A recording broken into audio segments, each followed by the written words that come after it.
अध्याय 976 पक्षपातपूर्ण।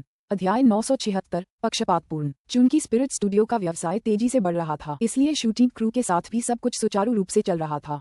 दूसरी नायिका आखिरकार अपनी नृत्य प्रतियोगिता समाप्त करके आ गई थी। उसने बैले नृत्य किया और उसका रूप, आभा और अभिनय काफी अच्छा था। जहां तक चेन हानचैन और क्यूई फॉन्ग की बात है, निंगक्षी के प्रति उनका रवैया अब बेहतर हो गया था। वे काम करते समय सहयोग करने की कोशिश करते थे और अब कोई परेशानी नहीं ढूंढते थे। समय कितनी जल्दी बीत गया, इसका एहसास ही नहीं हुआ। शूटिंग की प्रक्रिया अपने अंतिम चरण में पहुंच गई। यह अनुमानित समय से 2 महीने पहले ही हो गया था और चेन मियां इस बात से बहुत खुश थीं। उस सुबह जब निंगक्षी सेट पर पहुंची तो वह के मिंग्यू के पास गई और उसे एक गुलाबी प्लास्टिक बैग दिया। के मैं तुम्हारे लिए नाश्ता लाई हूँ। पत्नी द्वारा लाया गया स्वादिष्ट नाश्ता स्वीकार करते हुए के मिंग्यू ने निंगक्षी की ओर धीरे से देखा। धन्यवाद सीनियर। ओह, ये लो दूध, पी लो। निंगक्षी ने फिर उसे स्ट्रॉबेरी दूध का एक कार्टन दिया। वरिष्ठ, मेरा क्या, सिर्फ के मिंग्यू को ही क्यों मिलता है? वरिष्ठ, आप पक्षपात कर रहे हैं। आप रोज सिर्फ के मिंग्यू के लिए ही नाश्ता लाते हैं। क्यूई फॉन्ग ने शिकायत की, क्योंकि केके ने पहले भी उस सांप को पकड़ने में मेरी मदद की थी। निंगक्षी ने गर्व से क्यूई फॉन्ग की ओर देखा। क्यूई फॉन्ग ने नकली चोट में अपना हाथ अपनी छाती पर दबाया। ये तो बिल्कुल बेकार था। उस सांप को पकड़ने में इतनी मेहनत करने के बावजूद मैंने किसी और को मौका दिया और अब के मिंग्यू को फायदा हुआ। मुझे उसे उसी समय बचा लेना चाहिए था। रुको, उसे बचाने की जरूरत ही नहीं थी। फिर भी जब उसने इसके बारे में सोचा तो सीनियर ने के मिंग्यू के प्रति अपना रवैया उस दिन से बदलना शुरू कर दिया था जब उसने उसके लिए सांप पकड़ा था। नाश्ता खत्म करने के बाद निंगक्षी फिर से के मिंग्यू के पास गई। के आओ अभ्यास करें हम। के मिंग्यू ने सिर हिलाया। वरिष्ठ, ये तो अनुचित है। आप केवल के मिंग्यू के साथ ही अभ्यास क्यों करते हैं? क्यूई फॉन्ग फिर से अपनी बात पर अड़ा हुआ था। उसकी ईर्ष्या अपने भयानक रूप में उभर रही थी। निंगक्षी ने तथ्यात्मक रूप से उत्तर दिया, क्योंकि के किसी फिल्म स्कूल से नहीं है, इसलिए एक सीनियर होने के नाते मुझे निश्चित रूप से उसकी मदद करनी होगी। क्यूई फॉन्ग ने अपना सिर खुजलाया। वरिष्ठ, क्या आपको ये हास्यास्पद नहीं लगता? आपके अलावा क्रू में सबसे बेहतरीन अभिनय कौशल उसी का है, और आप उसे के क्यों कहते हैं और मुझे क्यों नहीं कहते? या फॉन्ग फैंग? निंगक्षी ने पलकें झपकाईं। क्योंकि फैंग, ये बहुत अजीब लगता है। क्यूई फॉन्ग अवाक रह गया। वह भाग गया, उसका दिल मानो छुरा घोंप दिया गया हो। कितना निराशाजनक। चेन हानचैन को जी यूमिंग और जियानशू की परवाह नहीं थी क्योंकि वे लड़कियां थीं, लेकिन के मिंग्यू को उससे ज्यादा पसंद क्यों किया जा रहा था? वह के मिंग्यू से कहीं ज्यादा खूबसूरत था। जी यूमिंग ने भी बुदाबुदाते हुए कहा, भाई शी, तुम वास्तव में के मिंग्यू के प्रति काफी पक्षपाती हो। मुझे भी जलन हो रही है। हा, फिल्म में तो वह बहुत दयनीय है, इसलिए मुझे असल जिंदगी में उसके साथ अच्छा व्यवहार करना होगा। निंगक्षी हंसी। खैर, वह आखिरकार मेरा प्रेमी है। चेन मियां जब युवाओं को एक साथ काम करते देख भावुक हो गए। उन्हें 10 साल पहले अपनी पहली फिल्म की शूटिंग याद आ गई। जैसे ही प्रॉप्स तैयार हो रहे थे, चेन मियां ने ताली बजाई। चलो तैयार हो जाओ, हम शुरू कर रहे हैं। नोट किया गया। निदेशक, ठीक है। अध्याय 977 हर किसी के पास एक रहस्य है। अध्याय 977 हर किसी के पास एक रहस्य है। 3, 2, 1 एक्शन। मौजूदा दृश्य में सभी 6 कलाकार मौजूद थे और यही पूरी फिल्म का चरमोत्कर्ष था। बेहतर प्रभाव पैदा करने के लिए चेन मियां ने जानबूझकर इस दृश्य को बाद में शूट किया ताकि उन्हें एक दूसरे के साथ घुलने मिलने का समय मिल सके। निर्धारित स्थान, एक कराओके लाउंज। वर्तमान पात्र, सीजिया, जी फिक्स्यू, लिंग यू, यिन कियानली, जियांग जियाओमी, जी यूमिंग। नायिका जी फेशु की मदद से सीजिया आखिरकार अपने सपनों की रानी यिन कियानली से मिल गया और एक रोमांटिक रिश्ता बना लिया। उस दिन यिन कियानली का जन्मदिन था और सीजिया ने उसके लिए जश्न मनाने के लिए कुछ दोस्तों को बुलाया था। हा, हमारी जन्मदिन की लड़की कियानली और सीजिया के लिए टोस्ट। मैं कामना करती हूँ कि आप दोनों हमेशा साथ रहें और आपके ढेर सारे बच्चे हों। जियांग शियाओमी ने अपना वाइन ग्लास उठाया और मुस्कुराई। यिन कियानली शर्मा गई, जबकि सीजिया हंसी और जियांग शियाओमी के कंधे पर हाथ रखा।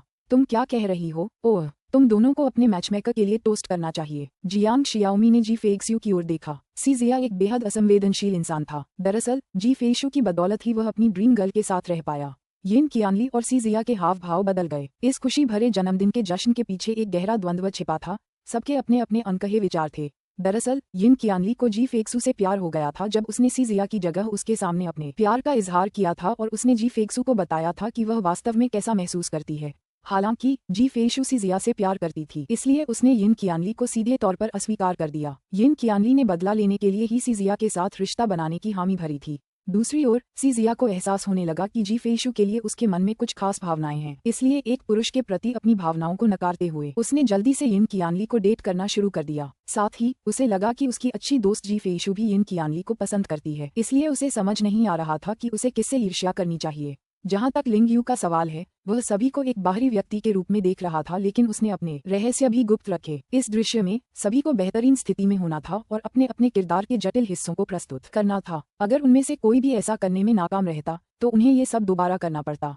कुछ खराब टेक भी हुए, लेकिन उन्होंने काम जारी रखा। प्रेमी युगल सी जिया और यिन qianli को देखते हुए जी फैक्स्यू ने खुशी से मुस्कुराया और शराब पी। युगल को अपनी शुभकामनाएं दी, जैसे कि वह रात की सबसे खुश व्यक्ति थी, लेकिन दुख उसकी आंखों में भर गया। कोने में लिंग यू जी फैक्स्यू पर ध्यान केंद्रित कर रहा था। जी फैक्स्यू नशे में कमरे के बीच में बार स्टूल पर गई और प्याज गाना उठाया। अगर आपकी आंखें मुझे देख पाती, अगर आप मेरे दिल के टूटने की आवाज सुन पाती, चुपचाप आपकी रक्षा करती, चुपचाप किसी चमत्कार का इंतजार करती, जैसे कि मैं हवा के साथ एक हूँ। सब हंस रहे थे और मजे कर रहे थे। आज रात मैं सचमुच बहुत खुश थी। मैं भीड़ में कितना घुल मिल गई हूँ। प्लेट में नीचे रखा प्याज बिल्कुल मेरी तरह है, हमेशा बस एक मसाला, चुपचाप आपको देखता रहता है, हमेशा खुद को छुपाता रहता है। अगर तुम मुझे परत दर परत उधेड़ने को तैयार हो तो तुम्हें हैरानी होगी। तुम ही मेरा सबसे छिपा हुआ, सबसे गहरा राज हो। मैं तो बस एक प्याज की तरह हूँ, हमेशा एक सहायक किरदार निभाता हूँ। मुझे उम्मीद है कि मुझे तुम्हारे साथ एक और मौका मिलेगा, सिर्फ तुम और मैं। ये गीत एक तेज धार की तरह था जो सभी के चरित्रों के भेष को भेद रहा था। अध्याय 978 कैसे मिलान। अध्याय 978 कैसे मिलान। गाना समाप्त होने के बाद जी फैक्स्यू अनियंत्रित आंसू बहाते हुए कमरे से बाहर भाग गई। उसके पीछे जो आया वह यिन qianli था। यिन qianli ने सोचा कि जी फैक्स्यू वास्तव में उसे पसंद करता है और उसने सोचा कि यह गीत उसके लिए गाया गया था, इसलिए उसने मान लिया कि उसने सी जिया के साथ अपनी दोस्ती की खातिर उसके साथ अपना मौका छोड़ दिया था। कैमरा कराओके लाउंज के गलियारे में स्थानांतरित हो गया। फी बाय। यिन qianli ने पीछे से जी फैक्स्यू को पकड़ लिया और गले लगा लिया। जी फैक्स्यू ठिठक गई। उसे पता था कि उसे दूर धकेलना होगा, लेकिन अब वह खुद पर काबू नहीं रख पा रही थी। उसने मुड़कर यिन qianli को गले लगा लिया। बाद में सी जिया कमरे से बाहर आया और उन्हें देखा। उसके अच्छे दोस्त का अपनी प्रेमिका को गले लगाना उसके लिए असहनीय था। जी फे बाई, तुम्हारा क्या मतलब है। जी फैक्स्यू ने बिना किसी भाव के उसे चुपचाप देखा। सी जिया, आज रात तुमने मेरी तरफ एक बार भी नहीं देखा, लेकिन अब तुम आखिरकार मेरी तरफ देख रहे हो क्या। सी जिया उस समय जी फैक्स्यू की तीव्र निगाहों से थोड़ा डर गई थी। जी फैक्स्यू उस आदमी को घूर रही थी, उसकी भावनाएं अंदर ही अंदर उमड़ रही थीं।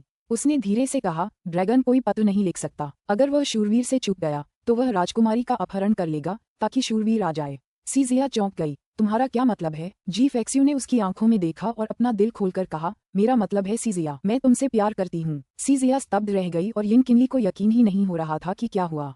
क्यूई फॉन्ग हक्का बक्का रह गया, जबकि जी यूमिंग ने आह भरी और लिंग यू का दिल बैठ गया। जिसकी उम्मीद थी वही हुआ। कट। अच्छा लिया। पास। चेन मियाँ उत्साह से चिल्लाया। निर्देशक के ये कहने के बाद भी कि यह हो चुका है, चेन हानचेन, क्यूई फॉन्ग, जी यूमिंग और जियान शू सभी अभी भी अभिनय मोड में थे और इससे बाहर नहीं निकल पा रहे थे। केवल निंग शी और के मिंगयू ही तुरंत अपने होश में लौट आए। क्यूई फॉन्ग ने टिप्पणी की, वाह, ये दृश्य बहुत तीव्र था। जी यूमिंग ने सिर हिलाया। खासकर भाई शी, तुम्हारी आंखें। हानचेन भी आज बहुत बढ़िया था, लेकिन जिसने मुझे सबसे ज्यादा चौंकाया वो था के मिंगयू। उसके पास कोई लाइन नहीं थी, फिर भी मुझे उसके लिए बहुत दर्द हो रहा था। सिर्फ जी यूमिंग ही ऐसा नहीं सोच रहे थे। जियाओ ताओ, ये कियू और कुछ अन्य क्रू सदस्य भी इस पर चर्चा कर रहे थे। हे भगवान, मुझे लगता है कि मैं लिंग यू के प्रति और अधिक आकर्षित हो रही हूँ। मैं भी। मुझे सच में उम्मीद है कि मुख्य महिला किरदार लिंग यू के साथ होगी। वह बहुत दुखी है। उसने मुख्य महिला किरदार के लिए बहुत त्याग किया, फिर भी वह केवल मुख्य पुरुष किरदार से प्यार करती है। मैं बहुत दुखी हूँ। और क्या ये सिर्फ मैं ही हूँ या भाई शी वास्तव में के मिंगयू के साथ अच्छे लगते हैं। हा, आप अकेले नहीं हैं। चेन मियाँ फुटेज देखते हुए खुश होकर बोले, सभी ने अच्छा प्रदर्शन किया। हम तय समय से भी आगे हैं। हम सभी के लिए 2 दिन की छुट्टी रखेंगे। पूरे दल ने जयकार की। चेन हानचेन हाथ में किताब लिए निंग शी को ढूंढ रहा था, लेकिन वह कहीं नहीं मिली। उसी समय उसने देखा कि के मिंगयू भी गायब हो गया था। चेन हानचेन की अभिव्यक्ति थोड़ी गहरी हो गई। निंग शी को औरतों के वेश में देखकर वह अपनी नजरें उससे हटा नहीं पाया और धीरे धीरे उसे एहसास हुआ कि निंग शी के मिंगयू को जिस नजर से देखती थी वह बिल्कुल अलग था। और यह पहली बार नहीं था कि दोनों एक साथ गायब हुए हों। के मिंगयू के प्रति निंग शी के विशेष रवैये के अलावा हालांकि कोई ठोस सबूत नहीं था। लगभग हर बात उसी ओर इशारा कर रही थी। वह बस इस पर विश्वास नहीं करना चाहता था कि मिंगयू की पारिवारिक पृष्ठभूमि और रूप रंग की तुलना करके वह के मिंगयू को कैसे पसंद कर सकती है। अध्याय 979 शैतान इश्कबाजी कर रहा है। अध्याय 979 शैतान इश्कबाजी कर रहा है। खाली विश्राम क्षेत्र में निंग शी ने दबे पांव चलकर के मिंगयू को चूमा, जो दरवाजे के सहारे झुका हुआ था। तुम क्या कर रही हो। कि मिंगयू ने अपनी भौहें उठाईं और उसके चुंबन से परहेज किया। निंग शी ने दुखी होकर कहा, मैं तुम्हारे टूटे हुए दिल को सांत्वना देने की कोशिश कर रही हूँ। वह आदमी व्यंग्यात्मक ढंग से मुस्कुराया, बकवास बंद करो, हम पकड़े जा सकते हैं। निंग शी अवाक रह गई। उसे यहाँ आए ज्यादा समय नहीं हुआ था, लेकिन अब उसमें काम करने का अंदाज उससे भी ज्यादा था। असंभव, हम इतने लो प्रोफाइल हो रहे हैं। यहाँ कोई भी बड़ा आदमी नहीं है। कोई भी बेवकूफ यहाँ आकर खबरें नहीं ढूंढेगा। चुंबन चुंबन। निंगशी उत्साह से उछल पड़ी। वह आदमी असहाय होकर उसके छोटे से चेहरे पर झुक गया। अच्छा लड़का, मैं सिर्फ तुम्हें पसंद करती हूँ। निंगशी ने उस आदमी के सिर पर थपथपाया और उसके गाल पर ऐसे चूमा जैसे वह किसी बच्चे को दिलासा दे रही हो। मैं ठीक हूँ, हम बस एक फिल्म की शूटिंग कर रहे हैं। हालांकि चेन हानचेन के साथ उसके दृश्य देखकर उसे थोड़ी निराशा हुई, लेकिन वास्तविक अभिनय का अनुभव करने के बाद उसने अपनी भावनाओं पर नियंत्रण करना सीख लिया था। उसने खुद उसकी मेहनत और लगन देखी और अब वह अभिनय और वास्तविकता में अंतर करने में सक्षम हो गया था। जैसे ही निंगशी ने उसकी ओर देखा, ये देखकर कि कैसे एक घमंडी आदमी धीरे धीरे उसके लिए बदल गया था, उसने अपने अंदर गर्माहट महसूस की। मेरे प्यारे, मैंने अपने पिछले जन्म में पूरी दुनिया को बचाया होगा ताकि मैं अब तुमसे मिल सकूं। निंगशी ने कहा, तो फिर मैं अपने पिछले जन्म में तुम्हारे साथ रहा होगा और तुम्हारे साथ मिलकर दुनिया को बचाया होगा। शैतान तो इश्कबाजी कर रहा था। शाम को गुआन परिवार के विला में गुआन जियाओ ने अध्ययन कक्ष का दरवाजा खोला। पिताजी, क्या बात है? जियाओ, इधर आओ, मैं तुम्हें कुछ दिखाता हूँ। गुआन रूई मुस्कुराया जैसे वह अच्छे मूड में था। यह क्या है?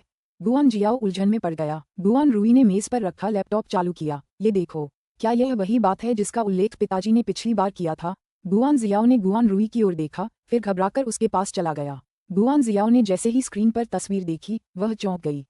यह एक तस्वीर थी। तस्वीर में महिला प्यारी सी मुस्कान के साथ एक आदमी को चूमने के लिए पंजों के बल खड़ी थी। दोनों बेहद अंतरंग लग रहे थे। तस्वीर बिल्कुल साफ साफ खींची गई थी। औरत साफ तौर पर निंगशी थी, जबकि आदमी लू टिंगजियाओ नहीं था। बाकी सभी तस्वीरें भी निंगशी की इसी अजनबी के साथ थीं। दोनों बहुत करीब दिख रहे थे। जाहिर है, यह उनका पहली बार नहीं था। गुआन जियाओ अविश्वास से बुदबुदाया, ऐसा कैसे हो सकता है? गुआन रूई ने ठंडे स्वर में कहा, इसमें हैरान होने की कोई बात नहीं है। मैंने पहले ही कहा था, एक फ्लर्ट एक दिन अपने निशान छोड़ जाता है।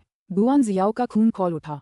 ये तो हद हो गई। लू टिंगजियाओ ने उसके साथ कितना अच्छा व्यवहार किया। वह इतनी बेशर्म कैसे हो सकती है? गुआन जियाओ ने फिर से तस्वीरें देखी। हालांकि उसे निंगशी पर गुस्सा आ रहा था, लेकिन उसके दिल में सुकून भी था। पिछले कुछ दिनों की उसकी सारी चिंता और बेचैनी गायब हो गई थी। बस इन तस्वीरों के साथ निंगशी का अंत हो गया।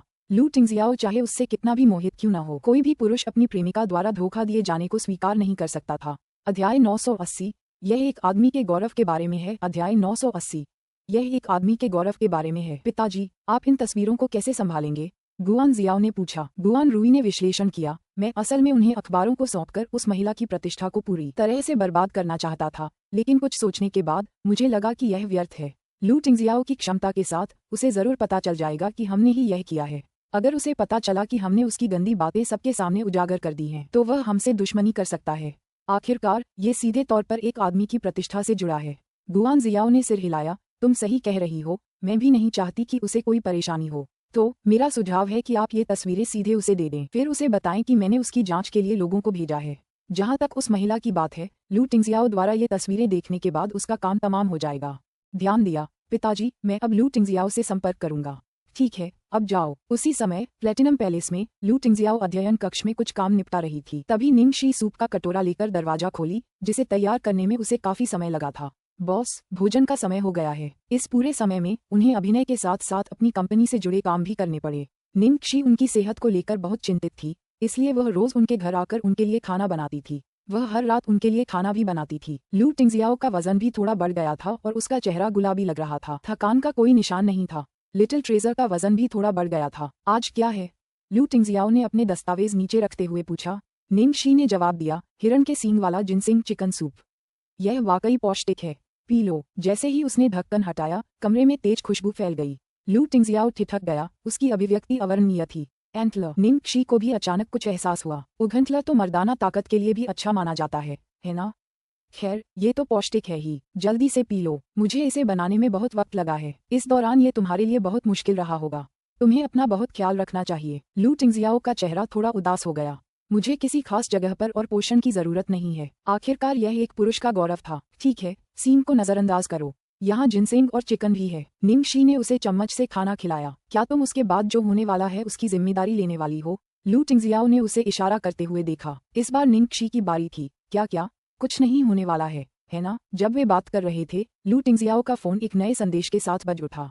निंगशी की तेज नजरों ने गुआन जियाओ का नाम देखा। लू टिंगजियाओ ने भी उसे देखा और उसने निंगशी के सामने संदेश खोल दिया। लू टिंगजियाओ, मुझे बहुत दुख है। मेरे पिता ने मेरे पीछे कुछ मामलों की जांच की और उन्हें पता चला कि मिस निंग अपनी शूटिंग कास्ट के एक पुरुष अभिनेता के साथ आपको धोखा दे रही हैं। मैंने इस बारे में बहुत सोचा, लेकिन अब मुझे आपको बताना ही होगा। मुझे पता है कि आपको मेरी बात पर यकीन नहीं होगा, लेकिन मैंने आपके इनबॉक्स में सबूत भेज दिया है।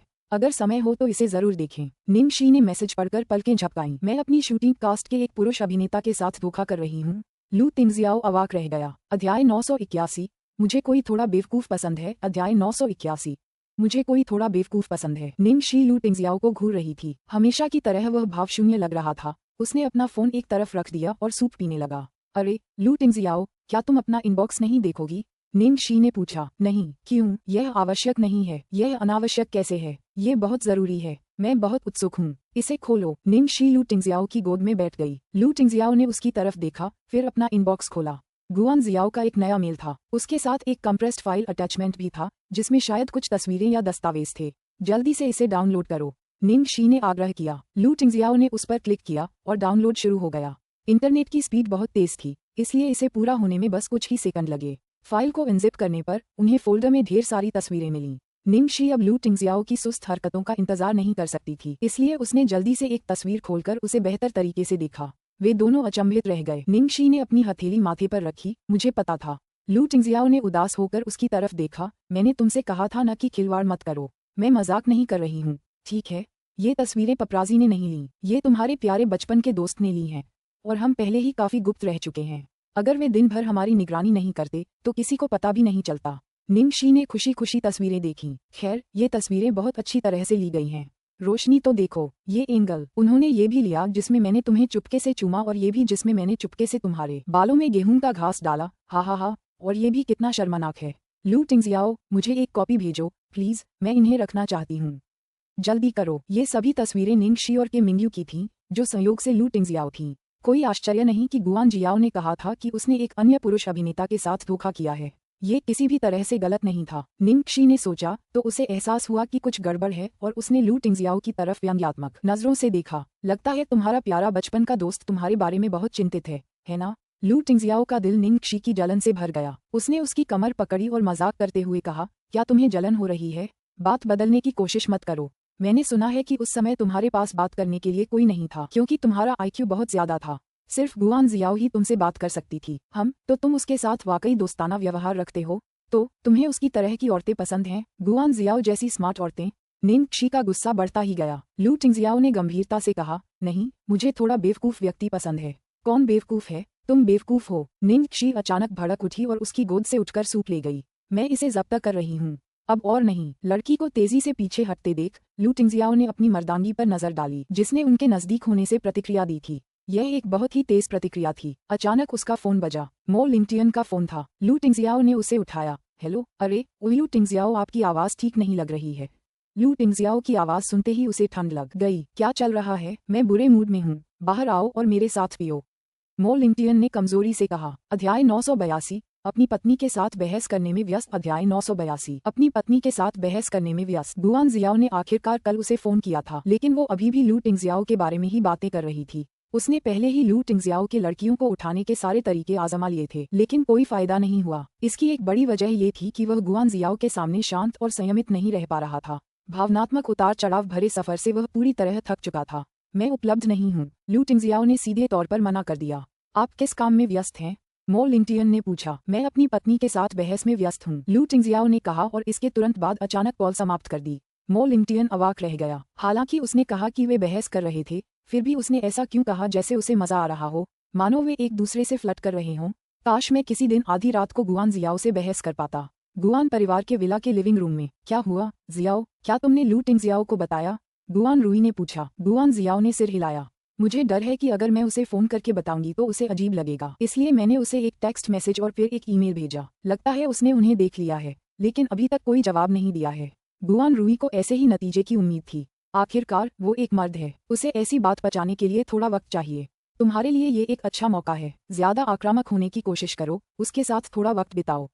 इस मौके को हाथ से मत जाने दो। समझ रही हो मैं क्या कहना चाह रही हूँ? गुआन जियाओ ने सिर हिलाया। मुझे पता है मुझे क्या करना है। गुआन रूई ने अपनी बेटी को गर्व से देखा।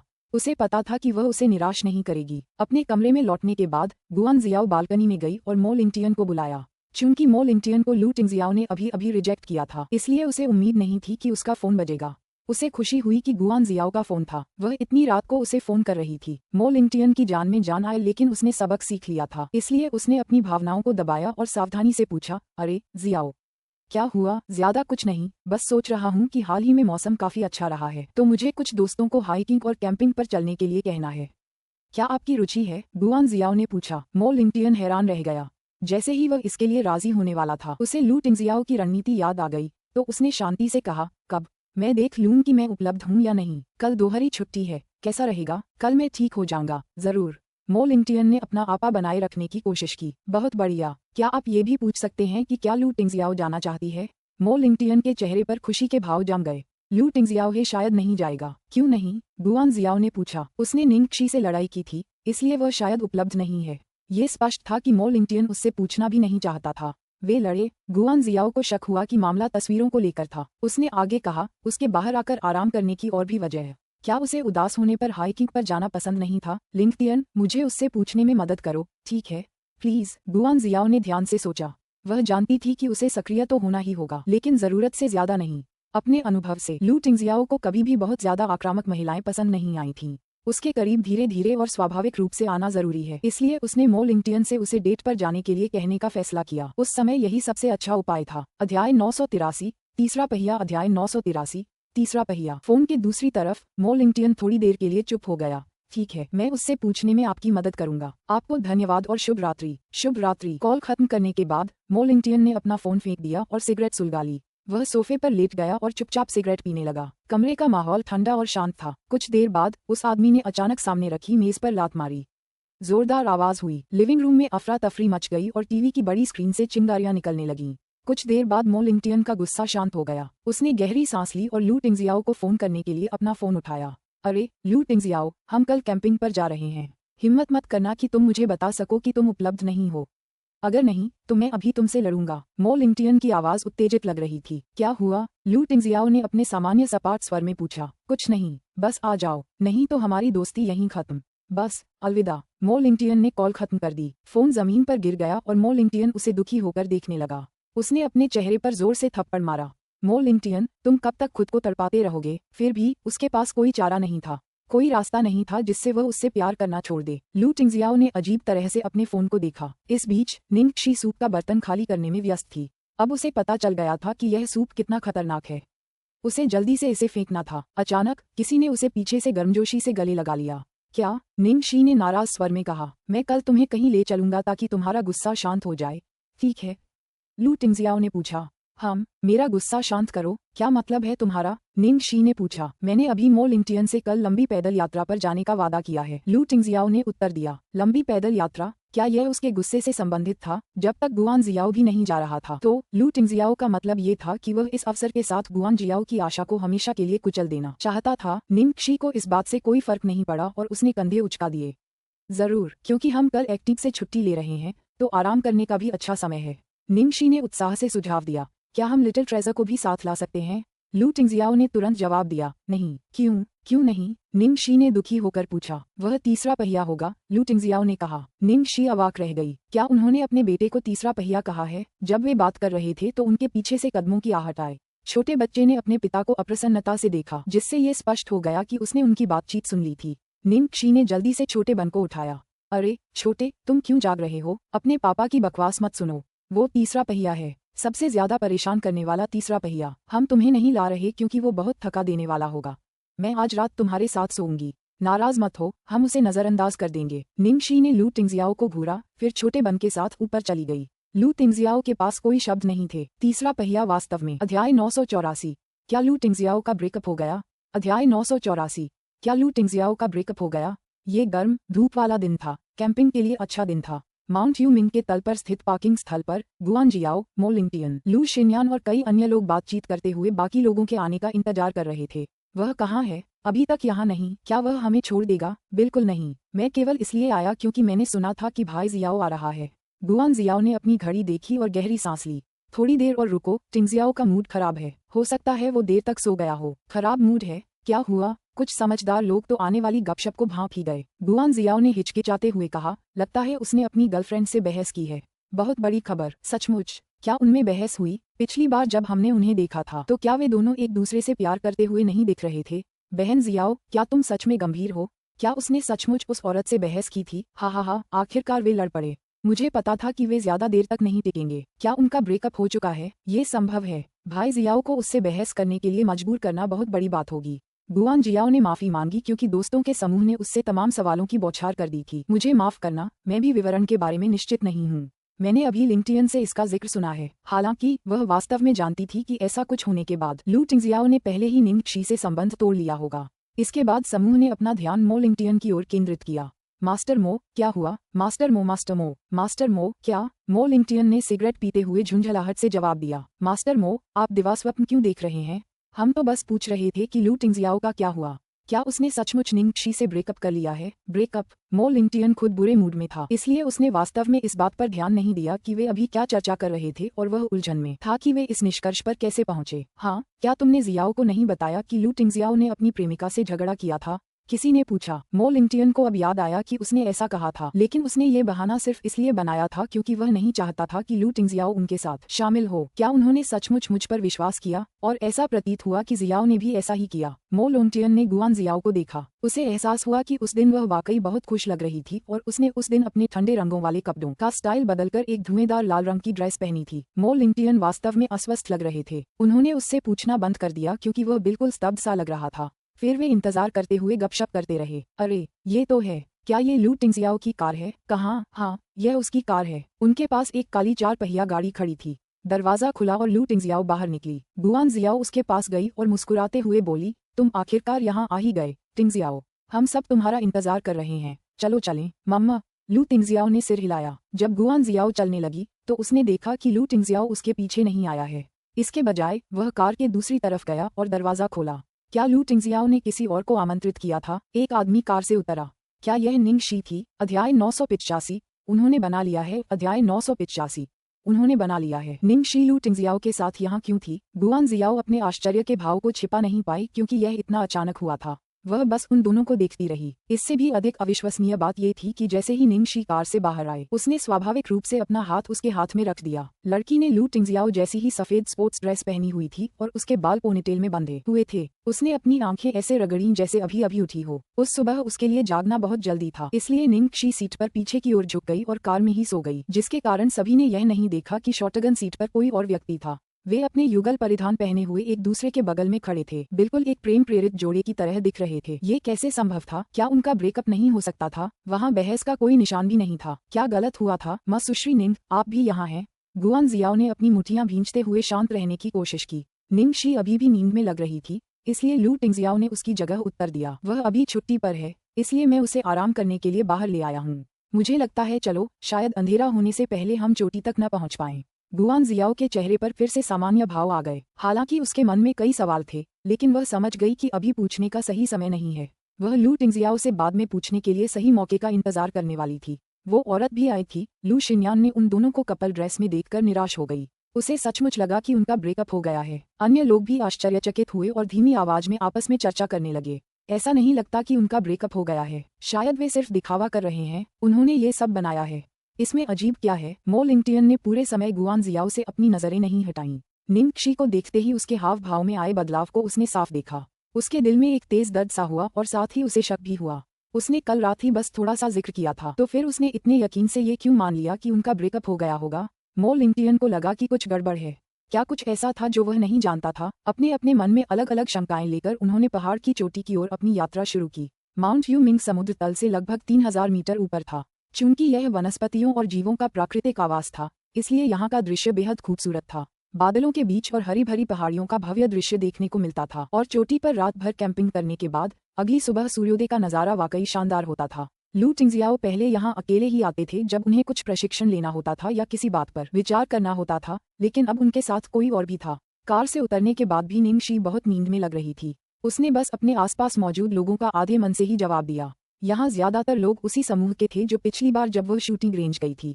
शूटिंग रेंज में निंग शी के प्रदर्शन की वजह से उनका रवैया उसके प्रति उत्सुक और सतर्क था, लेकिन चूंकि वे लू टिंगजियाओ के साथ थे, इसलिए उन्होंने उसके साथ दोस्ताना व्यवहार किया। अध्याय 986। मैं भाई जियो से प्रभावित हूँ। अध्याय 986। मैं भाई जियो से प्रभावित हूँ। इस बार एक नवविवाहित जोड़ा था जो एक ब्लाइंड डेट के जरिए एक दूसरे से मिलने के तुरंत बाद शादी के बंधन में बंध गया था।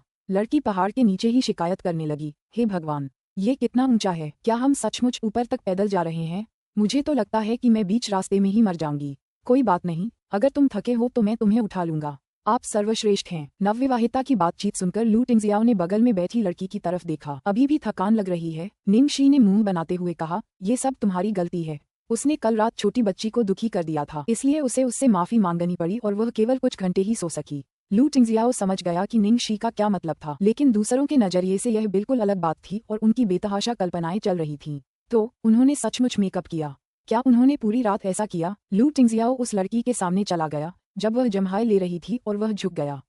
चलो क्या? निंगशी ने पूछा। मेरे ऊपर चढ़ जाओ और सोते रहो। सच में? निंगशी उसकी चौड़ी पीठ देखकर बहुत आकर्षित हुई और वह जल्दी से उस पर कूद पड़ी। लू टिंगजियाओ ने अपनी स्थिति ठीक की और निंगशी को अपनी पीठ पर बिठाकर चलने लगा। जो कुछ उन्होंने देखा उसे देखकर सब अवाक रह गए, यहाँ तक कि एक विवाहित जोड़ा भी उनसे हार गया। वह आदमी अपनी पत्नी को उठाने के लिए तैयार था अगर वह थकी हुई होती, लेकिन लू टिंगजियाओ तो निंगशी को उठाने के लिए तैयार थी, इससे पहले कि वे शुरू भी करते। मैं भाई जियाओ से प्रभावित हूँ। हा, कुछ साल पहले तक मुझे कभी यकीन नहीं होता था कि लू टिंगजियाओ में ये गुण है, लेकिन अब मुझे इसकी आदत हो गई है। वे आधी ऊंचाई तक पहुंच चुके थे और निंगशी पूरी यात्रा के दौरान सोती रही। लू टिंगजियाओ उसे अपनी पीठ पर लिए हुए भी बिना किसी थकान के आगे बढ़ता रहा। कुछ लोग उसके पीछे हौंफ रहे थे। सीओ लू में बहुत ज्यादा सहन शक्ति है। समूह रास्ते में बातचीत कर रहा था और सबका भाईचारा बहुत अच्छा था, सिवाय लू शिन्यान और कुछ लड़कियों के जो गुआन जियाओ के साथ मित्रवत थीं। लू शिन्यान ने लू टिंगजियाओ का पीछा करते हुए कहा, भाई अभी तो बहुत आगे जाना है। वह कब तक सोने वाली है?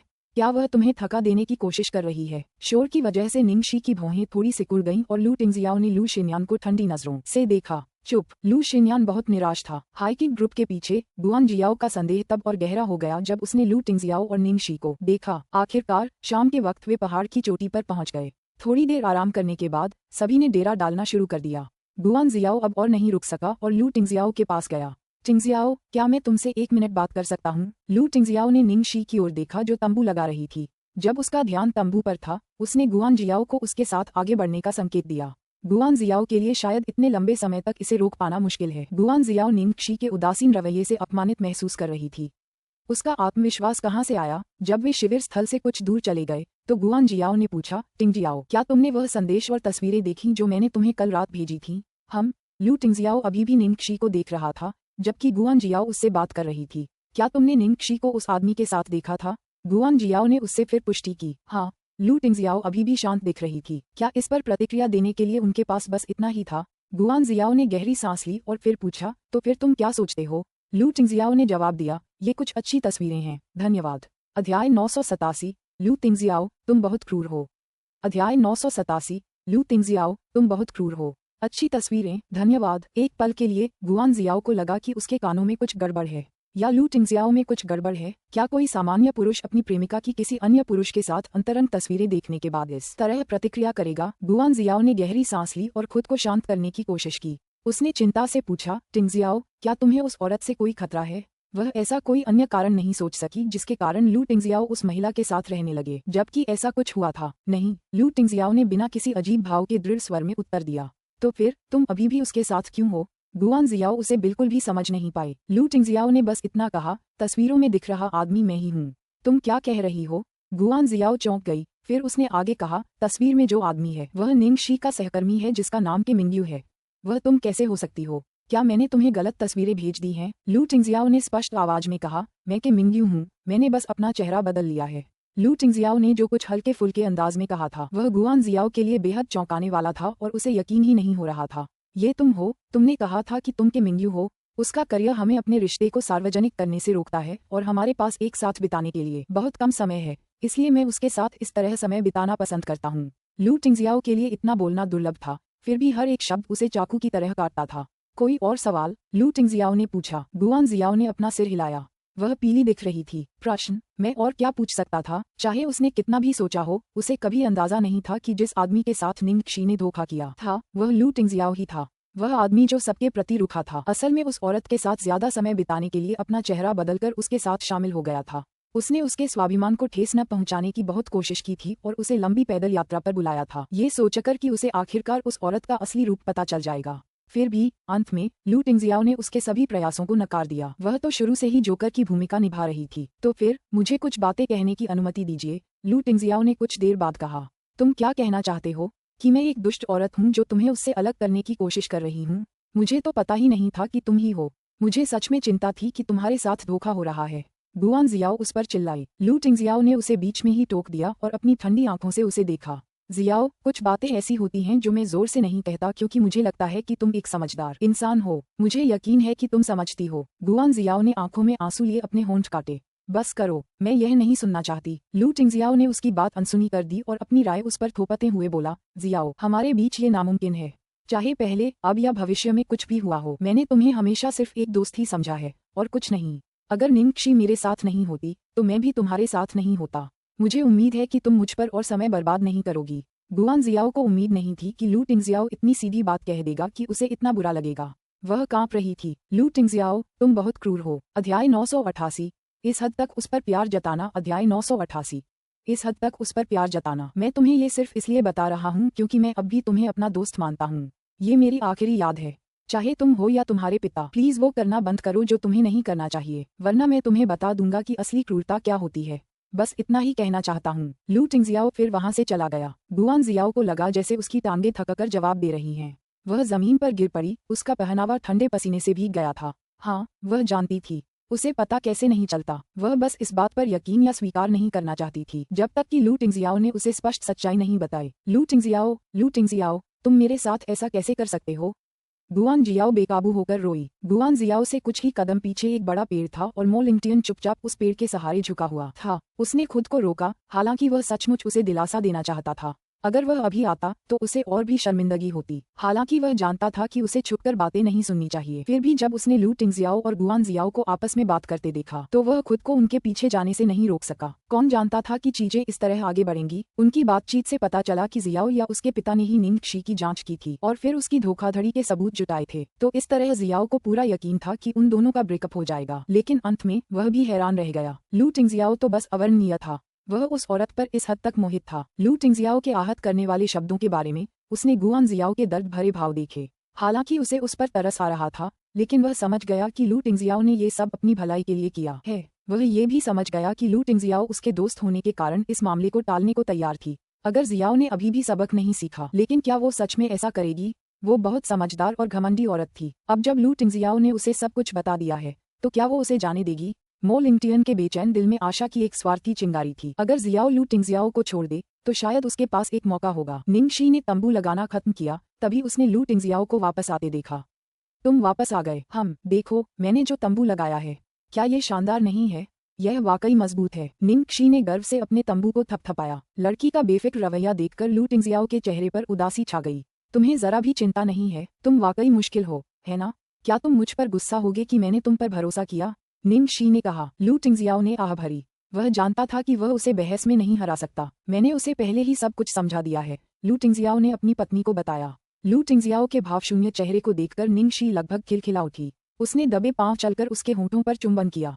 अच्छा बेटा, मैं तुम्हें एक चुंबन दूंगी। जब वे तंबू बांट रहे थे तो लू टिंगजियाओ और निंगक्षी का एक तंबू बांटना स्वाभाविक ही था। लू शिन्यान गुआन जियाओ के साथ तंबू में साथ रहती थी। नवविवाहित जोड़े को एक तंबू बांटना था और बाकी तंबू आपस में बांटने थे। मो लिंगटियन अकेला बदकिस्मत था, क्योंकि उनके पास विषम संख्याएं थीं, इसलिए एक व्यक्ति जरूर छूट जाता। मो लिंगटियन का स्वभाव शुरू से ही अच्छा नहीं था। उस दिन उसका मूड बहुत ज्यादा खराब था और कोई भी उसके साथ टेंट शेयर नहीं करना चाहता था, इसलिए वह अकेला सोता था। उनमें से कई लोगों के लिए ये रात नींद रहित होने वाली थी। अध्याय 989। हमारा बेटा भी नहीं। अध्याय 989। हमारा बेटा भी नहीं। तंबू के शीर्ष पर एक पारदर्शी भाग था और क्योंकि वे समुद्र तल से काफी ऊपर थे, टिमटिमाते तारे स्पष्ट रूप से देखे जा सकते थे। निंगक्षी लू टिंगजियाओ के बगल में लेट गई और जब वे दोनों तारों को देख रहे थे तो वह बुदबुदाई, ट्विंकल ट्विंकल लिटिल स्टार, मुझे आश्चर्य है कि तुम क्या हो। मैं पहले से ही लिटिल ट्रेजर को याद कर रही हूँ। वह तारों को देखकर भी लिटिल ट्रेजर के बारे में सोच सकती थी। जब तुम मेरे साथ हो तो दूसरे पुरुषों के बारे में मत सोचो। निंगक्षी का मुंह खुशी से फड़क उठा। वह हमारा बेटा है, ठीक है? हमारे बेटे को भी नहीं, लू टिंगजियाओ ने जवाब दिया। निंगक्षी अवाक रह गई। तो फिर भविष्य में हमारे बच्चों का क्या होगा? मेरे बेचारे बच्चों को तुम छोड़ दोगे? लू टिंगजियाओ उसकी ओर मुड़ा। उसकी आंखें आसमान के तारों से भी ज्यादा चमक रही थीं। मैं इन्हें नहीं छोड़ूंगा। चलो कुछ बनाते हैं। निंगक्षी खांसते हुए बोली। शांत रहो, मैं तो बस यही कह रही थी। लू टिंगजियाओ और निंगशी बच्चे पैदा करने से लेकर कितने लड़के लड़कियां चाहिए, हर तरह की बातें कर रहे थे। तभी उनके बगल वाले तंबू से एक अजीब सी आवाज आई, मानो कोई लड़की रो रही हो। क्या कोई रो रहा है? निंगशी ने पूछा। नहीं, लू टिंगजियाओ ने भावशून्यता से उत्तर दिया। नहीं, लेकिन मैंने सुना है। आवाजें स्पष्ट हो गईं। मम्मम महनो, ज्यादा विनम्र मत बनो। निंगशी चुप रही। जैसे जैसे आवाजें तेज होती गईं, निंगशी समझ गई कि वे क्या कर रहे हैं। यह उनके तंबू के पास नवविवाहित जोड़ा था। लू टिंगजियाओ और निंगशी ने दिन में लड़ाई जीत ली थी, इसलिए वे रात में पुनः मैच चाहते थे। मम्मी, आपको क्या लगता है लू टिंगजियाओ के तंबू में कुछ भी क्यों नहीं हो रहा है? क्या वो लंबी पैदल यात्रा से थक गया होगा? हालांकि उसकी सहनशक्ति बहुत अच्छी है। तुम शरारती छोटी सी चीज, क्या तुम सच में मेरे सामने दूसरे के पुरुष सहनशक्ति के बारे में बात कर रहे हो? कितना कष्टप्रद है। उनकी आवाजें तेज और तेज होती गईं। लगभग हर कोई उन्हें सुन सकता था। ये स्वाभाविक भी था क्योंकि वे नवविवाहित थे, इसलिए कुछ लोगों ने अनसुना कर दिया। लेकिन जाहिर है कुछ ऐसे भी थे जिन्हें ये बर्दाश्त नहीं था। तुम कमीने, झाओ हाइशेंग, अपनी आवाज कम रखो। मो लिंगटियन अपने तंबू से दहाड़ा। बाकी सब हंस पड़े। सबको लगा कि अब मुकाबला खत्म हो गया। उन्होंने लू टिंगजियाओ और उसके छोटे खरगोश के तंबू से कुछ सुनने की उम्मीद की थी, लेकिन झाओ हाइशेंग और उनकी पत्नी को पहले ही इसकी खबर मिल गई। लेकिन लू टिंगजियाओ के तंबू में तो कुछ भी नहीं हो रहा था। क्या वो आज निंगशी को उठाकर इतना थक गया था? जब सब लोग इसके बारे में सोच ही रहे थे, अचानक एक जोरदार धमाका हुआ। धम्मा, लू टिंगजियाओ और निंगशी का तंबू ढह गया। ये देखने के लिए सभी लोग जल्दी से अपने तंबू से बाहर निकल आए। यहाँ तक कि तंबू भी ढह गया। कितना भयानक था ये हादसा। लू टिंगजियाओ से जैसी उम्मीद थी। थोड़ी देर बाद लू टिंगजियाओ ने उदास भाव से निंगशी को तंबू से बाहर निकाला। उसने लड़की को घूरा। तो ये तुम्हारा मजबूत तंबू है? अध्याय 990। क्या वे और अधिक शुद्ध नहीं हो सकते? अध्याय 990। क्या वे और अधिक शुद्ध नहीं हो सकते? निंगशी ने जोर से हंसते हुए कहा, ये तो समझ में नहीं आ रहा। क्या मैंने कोई हिस्सा छोड़ दिया? वह असमंजस में बुदबुदा रही थी। तभी उसे अचानक एहसास हुआ कि सब लोग अपने अपने तंबुओं से बाहर आ गए हैं और उसे और लू टिंगजियाओ को अर्थपूर्ण दृष्टि से देख रहे हैं। यहाँ तक कि उनके पड़ोस में रहने वाले नवविवाहित जोड़े भी हार मान चुके थे। जब निंगशी को पता चला कि ये लोग क्या सोच रहे हैं, तो वह तुरंत हक्की बक्की रह गई। क्या उन सभी के विचार थोड़े अधिक शुद्ध हो सकते हैं? इस बार लू टिंगजियाओ ने स्वयं ही तंबू लगाया। कुछ ही दूरी पर गुआनजियाओ उन दोनों को देख रही थी और उसके अंदर नफरत की एक ऐसी लहर उठ रही थी जिसे उसने पहले कभी महसूस नहीं किया था। भोर के समय आकाश के उज्ज्वल होने से पहले निंगशी अचानक बाहर के शोर से जाग गई। मम्मा, लू टिंगजियाओ, बाहर क्या हो रहा है? निंगशी ने अपनी आंखें रगड़ी और उठकर बैठ गई और तंबू का दरवाजा खोल दिया। तभी उसने देखा कि लू शिन्यान बेचैनी से एक एक करके टेंटों की जांच कर रहा था, किसी न किसी चीज की तलाश में। लू शिन्यान के शोर मचाने पर सब जाग गए। क्या हो रहा है? लू टिंगजियाओ को देखते ही लू शिन्यान को ऐसा लगा जैसे उसने इस समस्या का आधार देख लिया हो और उसकी आंखों में आंसू भर आए। भाई, बहन जियाओ गायब हो गई है। तुम्हारा गायब से क्या मतलब है? मो लिंगटियन दौड़कर आया और लू शिन्यान का हाथ पकड़ लिया। वह स्पष्ट रूप से उत्तेजित था। लू शिन्यान ने चिंतित होकर बताया, जब मैं उठा तो मुझे एहसास हुआ कि सिस जियाओ तंबू के अंदर नहीं थी, इसलिए मैंने सोचा कि वह शौचालय गई होगी और मैंने ज्यादा ध्यान नहीं दिया। लेकिन वह कभी वापस नहीं लौटी और उसने मेरा फोन भी नहीं उठाया। मैं उसे इधर उधर ढूंढ रहा हूँ, लेकिन वह मुझे नहीं मिल रही है। मैं अब बहुत चिंतित हूँ। क्या सिस जियाओ को कुछ हो गया होगा? मो लिंगटियन ने अपना फोन उठाया और फोन किया। जब टेलीफोन ऑपरेटर के ऑटोमेटेड मैसेज ने उन्हें सूचित किया कि दूसरी तरफ से फोन बंद हो गया है, तो उनकी भौहें तन गईं। जब उन्होंने पिछली रात की घटना के बारे में सोचा तो वे परेशान हुए बिना नहीं रह सके। ऐसा कुछ नहीं होना चाहिए था। यह एक मनोरम स्थल है जहाँ बहुत से लोग आते हैं। मैंने कभी जंगली जानवरों के बारे में नहीं सुना। क्या होगा अगर बहन जियाओ ने खुद पर बहुत ज्यादा दबाव डाला और कुछ कर दिया? लू शिन्यान ने गुस्से से निंगशी को घूरते हुए कहा, क्या जियाओ का सामान और सामान अभी भी यहाँ है? किसी ने पूछा। लू शिन्यान ने सिर हिलाया। सब यहीं है। तो कोई रास्ता नहीं कि वो पहले चली जाती? अगर जाती भी तो मुझे जरूर बताती। दरअसल बहन जियाओ कल रात से अजीब व्यवहार कर रही है।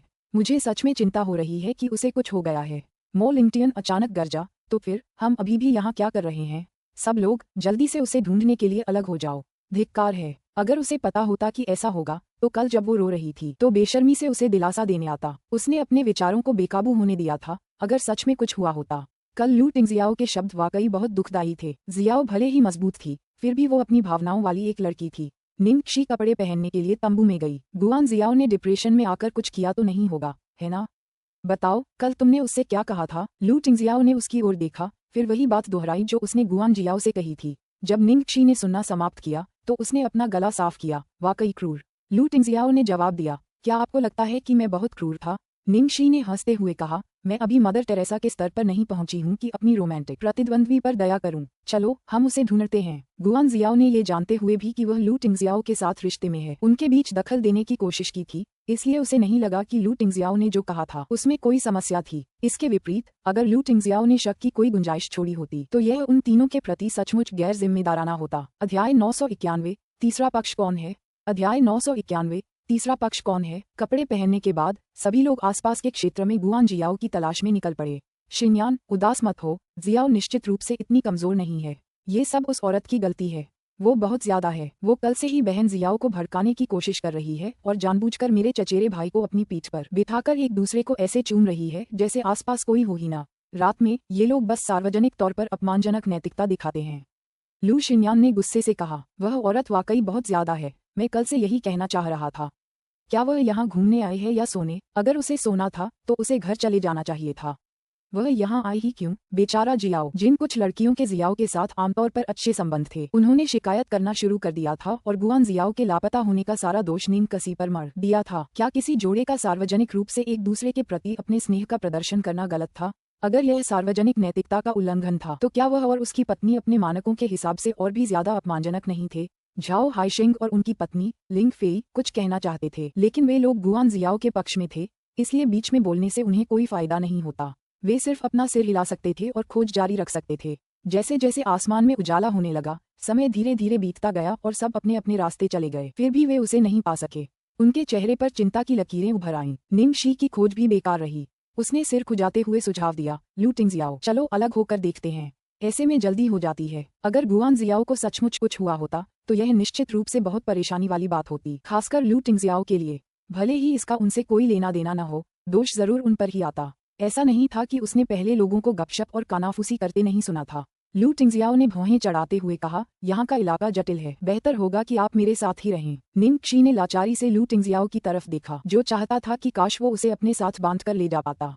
मैं बड़ी हो गई हूँ, क्या तुम्हें लगता है कि मैं खो जाऊंगी?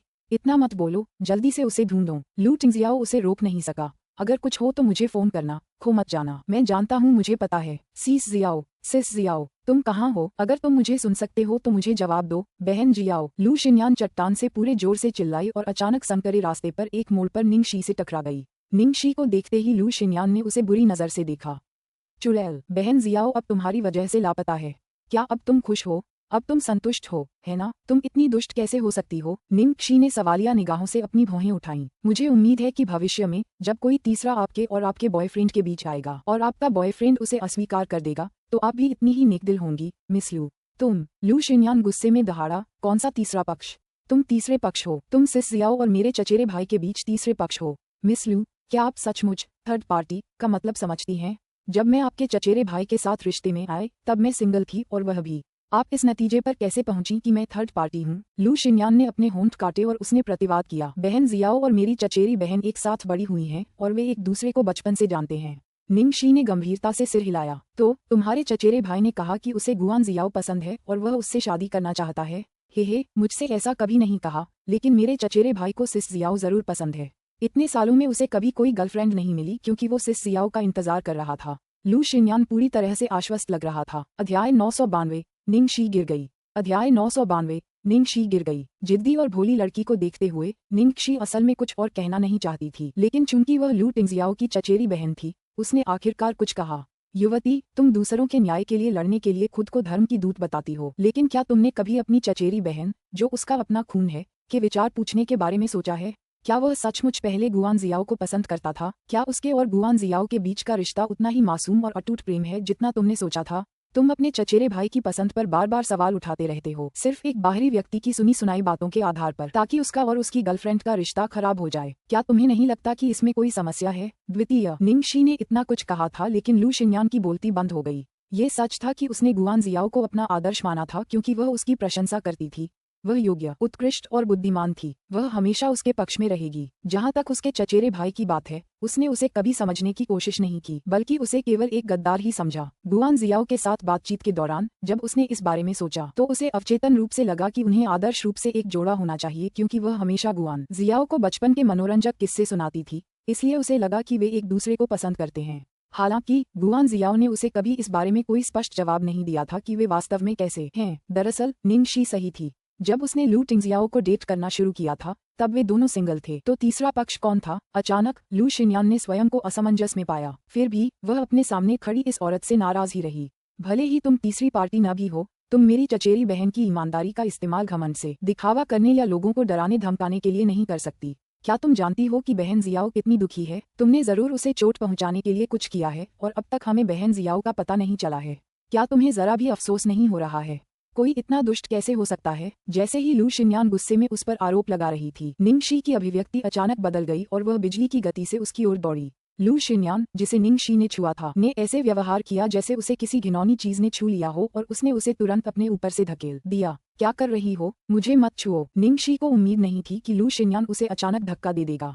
हालांकि उसने लू शिनयान को अपने पीछे सुरक्षित खींच लिया था, फिर भी उसे एक ढहती चट्टान की ओर धकेल दिया गया। इससे पहले कि वह कुछ कर पाती, उसका शरीर लड़खड़ा गया और वह चट्टान से लुढ़क गई। लू शिनयान उस चट्टान को देखकर दंग रह गया जहां वह बेकाबू होकर लटकी हुई थी और निंग शी की आकृति का आकार घटता हुआ और फिर अचानक गायब हो गया।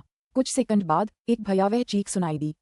शिनयान, क्या हुआ? क्या हो रहा है? आसपास खड़े कुछ लोग लू शिनयान की चीखों की ओर आकर्षित हो गए थे। निंग शी गिर गई। उसे बचाओ, जल्दी से उसे बचाओ, लू शिनयान चिल्लाया। जैसे ही उसने ये कहा, सभी के चेहरे के भाव बदल गए। क्या कहा आपने? निंग शी अचानक क्यों गिर गई? आखिर हुआ क्या? शिनयान, साफ साफ बताओ, मो लिंगटियन ने गंभीर भाव से पूछा। भाई तियान, हम क्या करें? निंग शी गिर गई। मैंने खुद उसे गिरते देखा। मैं जिस जगह खड़ा था वह अचानक ढह गई। वह इसलिए गिरी क्योंकि उसने मुझे बचाया था। कृपया उसे बचाओ, जल्दी से उसे बचाओ। भाई तियान, किसी को उसे बचाने के लिए बुलाओ। अध्याय 993। ये क्या है? अध्याय 993। ये क्या है? लू शिनयान अब और नहीं रोक सकी और जमीन पर बैठकर रोने लगी। उस पल कोई भी गुआन जियाओ के बारे में सोच भी नहीं सकता था। वे निंग शी के चट्टान से गिरने के सदमे में डूबे हुए थे। वे अभी भी चट्टान पर उस ढहे हुए हिस्से के साफ निशान देख सकते थे जहां लू शिनयान खड़ा था। जाहिर है निंग शी वहीं से गिरी थी। वे उसे कैसे बचा सकते थे? उनके नीचे तो अथाह खाई थी। सब जानते थे कि माउंट यू मिंग पर ऐसा पहली बार नहीं हुआ था। हर साल कई लोग गलत कदम उठाकर चट्टान से गिर जाते थे और एक भी शव नहीं मिलता था। अगर किस्मत से मिल भी जाते तो भी बचने की कोई संभावना नहीं होती थी। मो लिंगटियन की आवाज कांप उठी जब उन्होंने कहा, इस चट्टान के नीचे एक झरने का स्रोत है और तेज बहते पानी के बीच कई चट्टानें हैं। अगर कोई गिर भी जाए और अगर वो इतना भाग्यशाली रहा कि उसका सिर उन चट्टानों से न टकराए, तो भी वो पानी से टकराने के तेज झटके को झेल नहीं पाएगा। अगर हम उसके किनारे तक आने का इंतजार करेंगे तो मुझे डर है कि हमें बहुत बुरा होने की उम्मीद करनी चाहिए। लेकिन अगर हम उसे बचाने के लिए सीधे पानी में उतर गए तो ये बहुत खतरनाक होगा। इससे पहले भी ऐसी ही घटनाएं हो चुकी हैं और उनमें से कोई भी बचाव में सफल नहीं हुआ। मो लिंगटियन के शब्दों में हवा में व्याप्त भयानक दमन का विस्तार हुआ। क्या करें, क्या करें? हम तो बस घूमने आए थे, फिर हम इस हाल में कैसे पहुंच गए? लिंग फेई, जो काफी देर से धैर्य रख रही थी, अब और नहीं रुक सकी। व्यंग भरी नजरों से उसने कहना शुरू किया, ये सब किसी की जिद और गायब होने का नाटक करने की वजह से है। आप सब कहते हैं कि गुआन जियाओ इतनी प्रतिभाशाली और अच्छी है, लेकिन मुझे तो ऐसा बिल्कुल नहीं लगता। अगर वो सच में अच्छी होती तो क्या वो किसी और के बॉयफ्रेंड की तारीफ करती रहती? अगर वो उसे पसंद भी करती तो भी वो ऐसा अनैतिक काम नहीं कर सकती। धोखा और धोखा खाने का नाटक करके वो किसकी हमदर्दी बटोर रही है? लू टिंगजियाओ का उससे कोई रिश्ता ही नहीं है। कई लोग लिंगफी की बात दोहराने लगे। वो परेशान करने वाली लू शिनयान बार बार कहती है कि किसी ने उसे धमकाया और गुस्सा दिलाया, पर मुझे समझ नहीं आ रहा किसने उसे धमकाया, किसने उसे गुस्सा दिलाया। वो अपनी मनमर्जी से किसी और के बॉयफ्रेंड के पीछे पड़ गई और खुद भी उसका शिकार बन गई, तो वो दयनीय कैसे हो गई? वो तो वाकई मौत के गुस्से की हकदार है और वो लू शिनयान भी एक नासमझ अनुयायी है। अब उन दोनों ने एक अच्छी जवान औरत को मार डाला है। अब उन्हें संतुष्ट होना चाहिए। जब उसने ये भयानक शब्द सुने तो लू शिनयान सदमे से जमीन पर गिर पड़ी, मानो उसकी आत्मा उसे छोड़ गई हो। वह जानती थी कि वह मर चुकी है। इस बार वह निश्चित रूप से मर चुकी थी। अगर निंगशी को कुछ हो गया तो भाई जियाओ मुझे कभी जाने नहीं देगा। फिर भी जिस बात ने उसे और भी अधिक भयभीत और आतंकित कर दिया वह ये थी कि उसने अपने सामने ही किसी को मरते हुए देखा था और उसने उसे धक्का भी दिया था। बकवास बंद करो। भले ही हमारे पास कोई योजना न हो, हमें कुछ तो सोचना ही होगा। अगर लू टिंगजियाओ को पता चल गया तो हम सब मुसीबत में पड़ जाएंगे। किसी ने आग्रह किया, किसी को तुरंत लू टिंगजियाओ को इसके बारे में सूचित करना चाहिए। बताओ, तुम में से कौन जाएगा? हवा में फिर से सन्नाटा छा गया। लू टिंगजियाओ को बताने की हिम्मत कौन करेगा? क्या उनकी कोई इच्छा थी? मैं उसे बता दूंगा। मो लिंगटियन ने अपने दांत पीस लिए और जब उसने अपना फोन निकाला तो उसका हाथ कांप रहा था। अगर उसने कल रात लू टिंगजियाओ को आने के लिए मजबूर न किया होता तो निंगशी को कुछ नहीं होता। जैसे ही मो लिंगटियन कॉल करने वाला था, भीड़ में से अचानक एक लड़की की चीख सुनाई दी। प्रिय, क्या हुआ? झाओ हाइशेंग ने जल्दी से लिंग फी की ओर देखा। लिंग फेई ने घबराहट से अपने से कुछ मीटर दूर चट्टान के किनारे की ओर देखा और चिल्लाया, एक हाथ, एक हाथ है, किसी का हाथ। हाथ कहाँ? जैसे ही सब लोग लिंग फी की उंगली के पीछे देखने लगे, उन्हें एक हाथ दिखाई दिया, एक सुंदर हाथ जो एक महिला का था। यह क्या है? क्या बकवास है? हे भगवान, क्या निंगशी किसी की जान मांगने के लिए भूत बन सकती है? अध्याय 994, तुम एक राक्षस हो। अध्याय 994, तुम एक राक्षस हो। भूत। तुरंत ही सभी लड़कियां चीख उठीं। लू शिन्यान तो लगभग बेहोश ही हो गई। डर के मारे उसके चेहरे से खून बहने लगा। चारों तरफ अफरा तफरी मच गई। अरे, क्या भूत है? उसी क्षण चट्टान के किनारे की चट्टान पर एक और हाथ था। इसके बाद एक तेज आवाज हुई और एक काली आकृति किनारे से लुढ़क कर उनके सामने जमीन पर गिर पड़ी। यह क्या है? अभी क्या रैंकर ऊपर आया? यीशु, यह निंगशी है। यह निंगशी जैसी दिखती है। हे भगवान, उन्होंने अभी क्या देखा? उफ, निंगशी, ये सचमुच निंगशी थी। क्या हो रहा था? क्या वह स्वयं ही वापस ऊपर चढ़ सकती थी? निंगशी के बाल बिखरे हुए थे और उसकी सफेद स्पोर्ट्स ड्रेस इतनी गंदी थी कि पहचानना मुश्किल था। उसकी उंगलियों के नीचे कीचड़ और काई का मिश्रण था। वह झुकी हुई थी और हाँफ रही थी। जब वह रैंकर ऊपर आई और सांस ली, तो उसने घबराहट में सबसे पहले उनसे पूछा, अरे, तुमने लू टिंगजियाओ को नहीं बताया, है ना? जब उन्होंने ये दृश्य देखा तो सभी को ऐसा लगा जैसे उन्होंने कोई भूत देख लिया हो। लू शिन्यान रोना भूल गई थी क्योंकि वह वहीं खड़ी थी, स्तब्ध थी, जबकि मो लिंगटियन हक्का बक्का होकर जमीन पर गिर पड़ा था। अरे, मैं तुम लोगों से पूछ रही हूँ, तुम सब इतने हैरान क्यों दिख रहे हो? निंगशी ने फिर पूछा। नहीं, मुझे उसे बताने का मौका नहीं मिला, मो लिंगटियन ने भावशून्य स्वर में उत्तर दिया। अच्छा, उसे इस बारे में कभी पता मत चलने देना।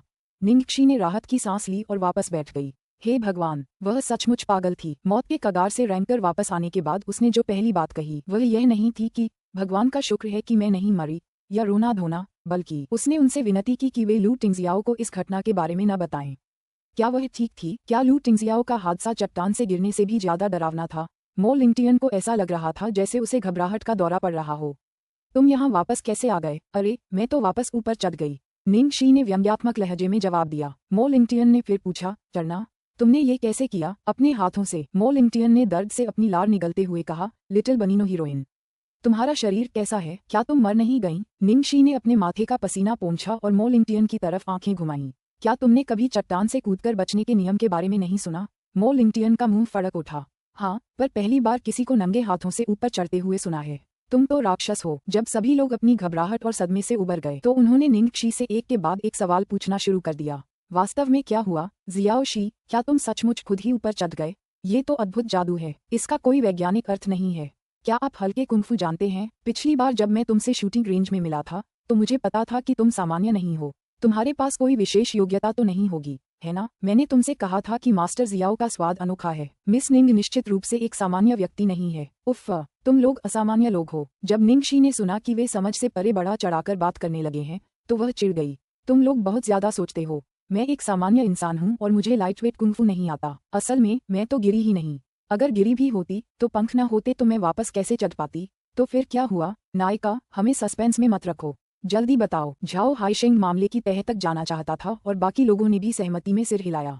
जिस तरह से वे निंगशी को घूर रहे थे मानो वह पुराने चायखानों की सबसे लोकप्रिय कहानीकार हो। अध्याय 995, मुझे दिखाओ तुम कैसे गिरे। अध्याय 995, मुझे दिखाओ तुम कैसे गिरे। निंगशी ने अपनी सांसों को धीमा किया और सरलता से बताया, जब मैं अपने शरीर को नियंत्रित नहीं कर सकी तो मैंने झाड़ियों की मदद से नीचे लुढ़कने की पूरी कोशिश की ताकि मैं धीमी हो जाऊं, और ये तथ्य भी कि यह चट्टान पूरी तरह से समतल नहीं है। वहां लगभग 70 डिग्री का ढलान था।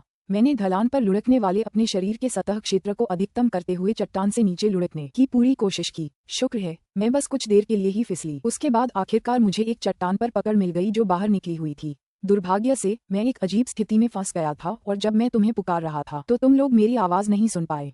मेरा फोन गिर गया था, इसलिए मैं बस ऊपर चढ़ सका। मैं बहुत थक गया हूँ। मुझे आलसी नहीं होना चाहिए था और लू टिंगजियाओ को अपनी पीठ पर नहीं बिठाना चाहिए था। जिंदगी जरूर जल्दी पलट कर आती है। जब उन्होंने निंगशी का स्पष्टीकरण सुना तो सभी लोग और भी अधिक अवाक रह गए। अरे, क्या वास्तव में उसके पास चट्टान से गिरते समय कोण और नीचे लुढ़कने के तरीके को समायोजित करने का समय था? ये तो पागलपन था। सच में वो कोई आम इंसान नहीं थी। क्या तुम यहीं रुककर हमारे बचाने का इंतजार नहीं कर सकते थे?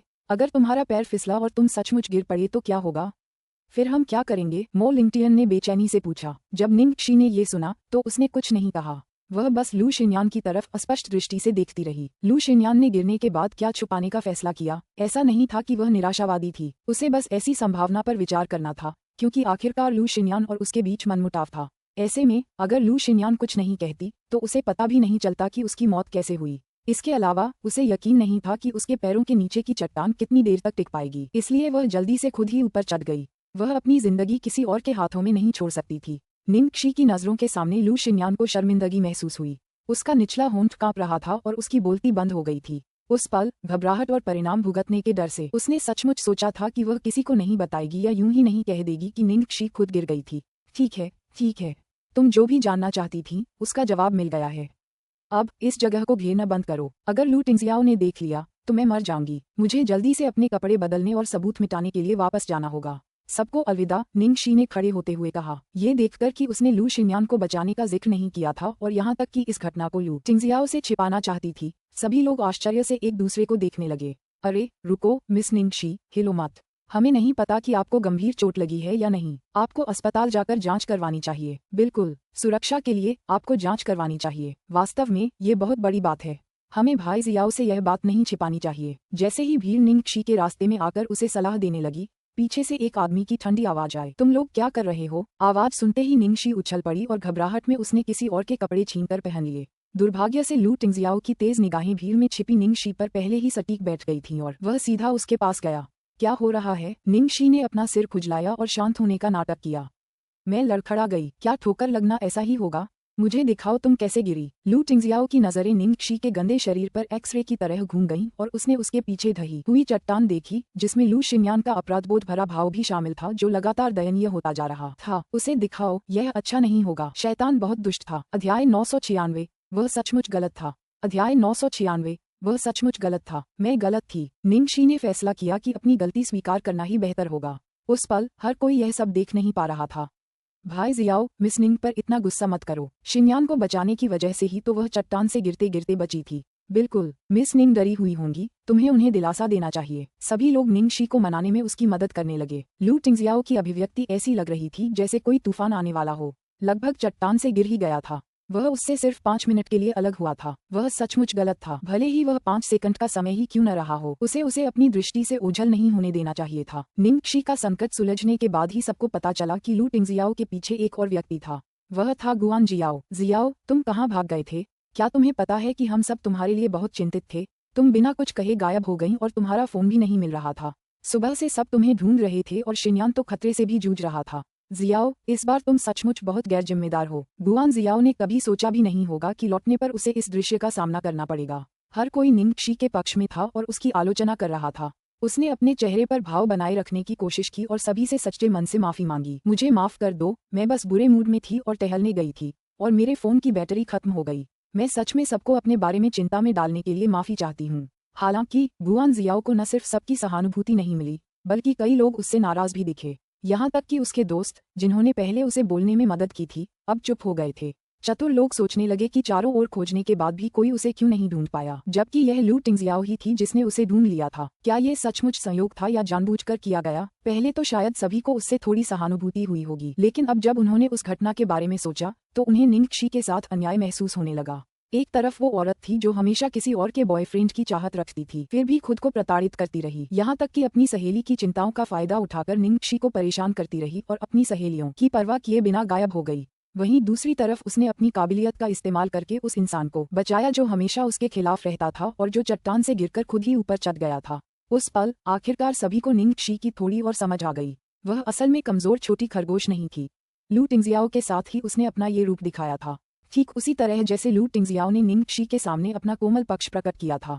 निंगक्षी के ऊपर चढ़ने के बाद उसने इस बात का जिक्र तक नहीं किया कि लू शिन्यान ने उसे धक्का दिया था। लू शिन्यान ज्यादा कुछ कहने की हिम्मत नहीं जुटा पाई क्योंकि उसे अपराधबोध हो रहा था और जियाओ को उस स्थिति से बाहर निकालने की तो बात ही छोड़ दीजिए। अगर गुआन जियाओ अचानक लापता न हो जाती तो ये सब भी न होता। शुक्र है निंगक्षी ने उसे पहले ही अंदर खींच लिया, वरना उसकी सचमुच मौत हो सकती थी। जब उसने पूरी घटना के बारे में सोचा तो उसे लगा कि वह सदमे से कांप रही है।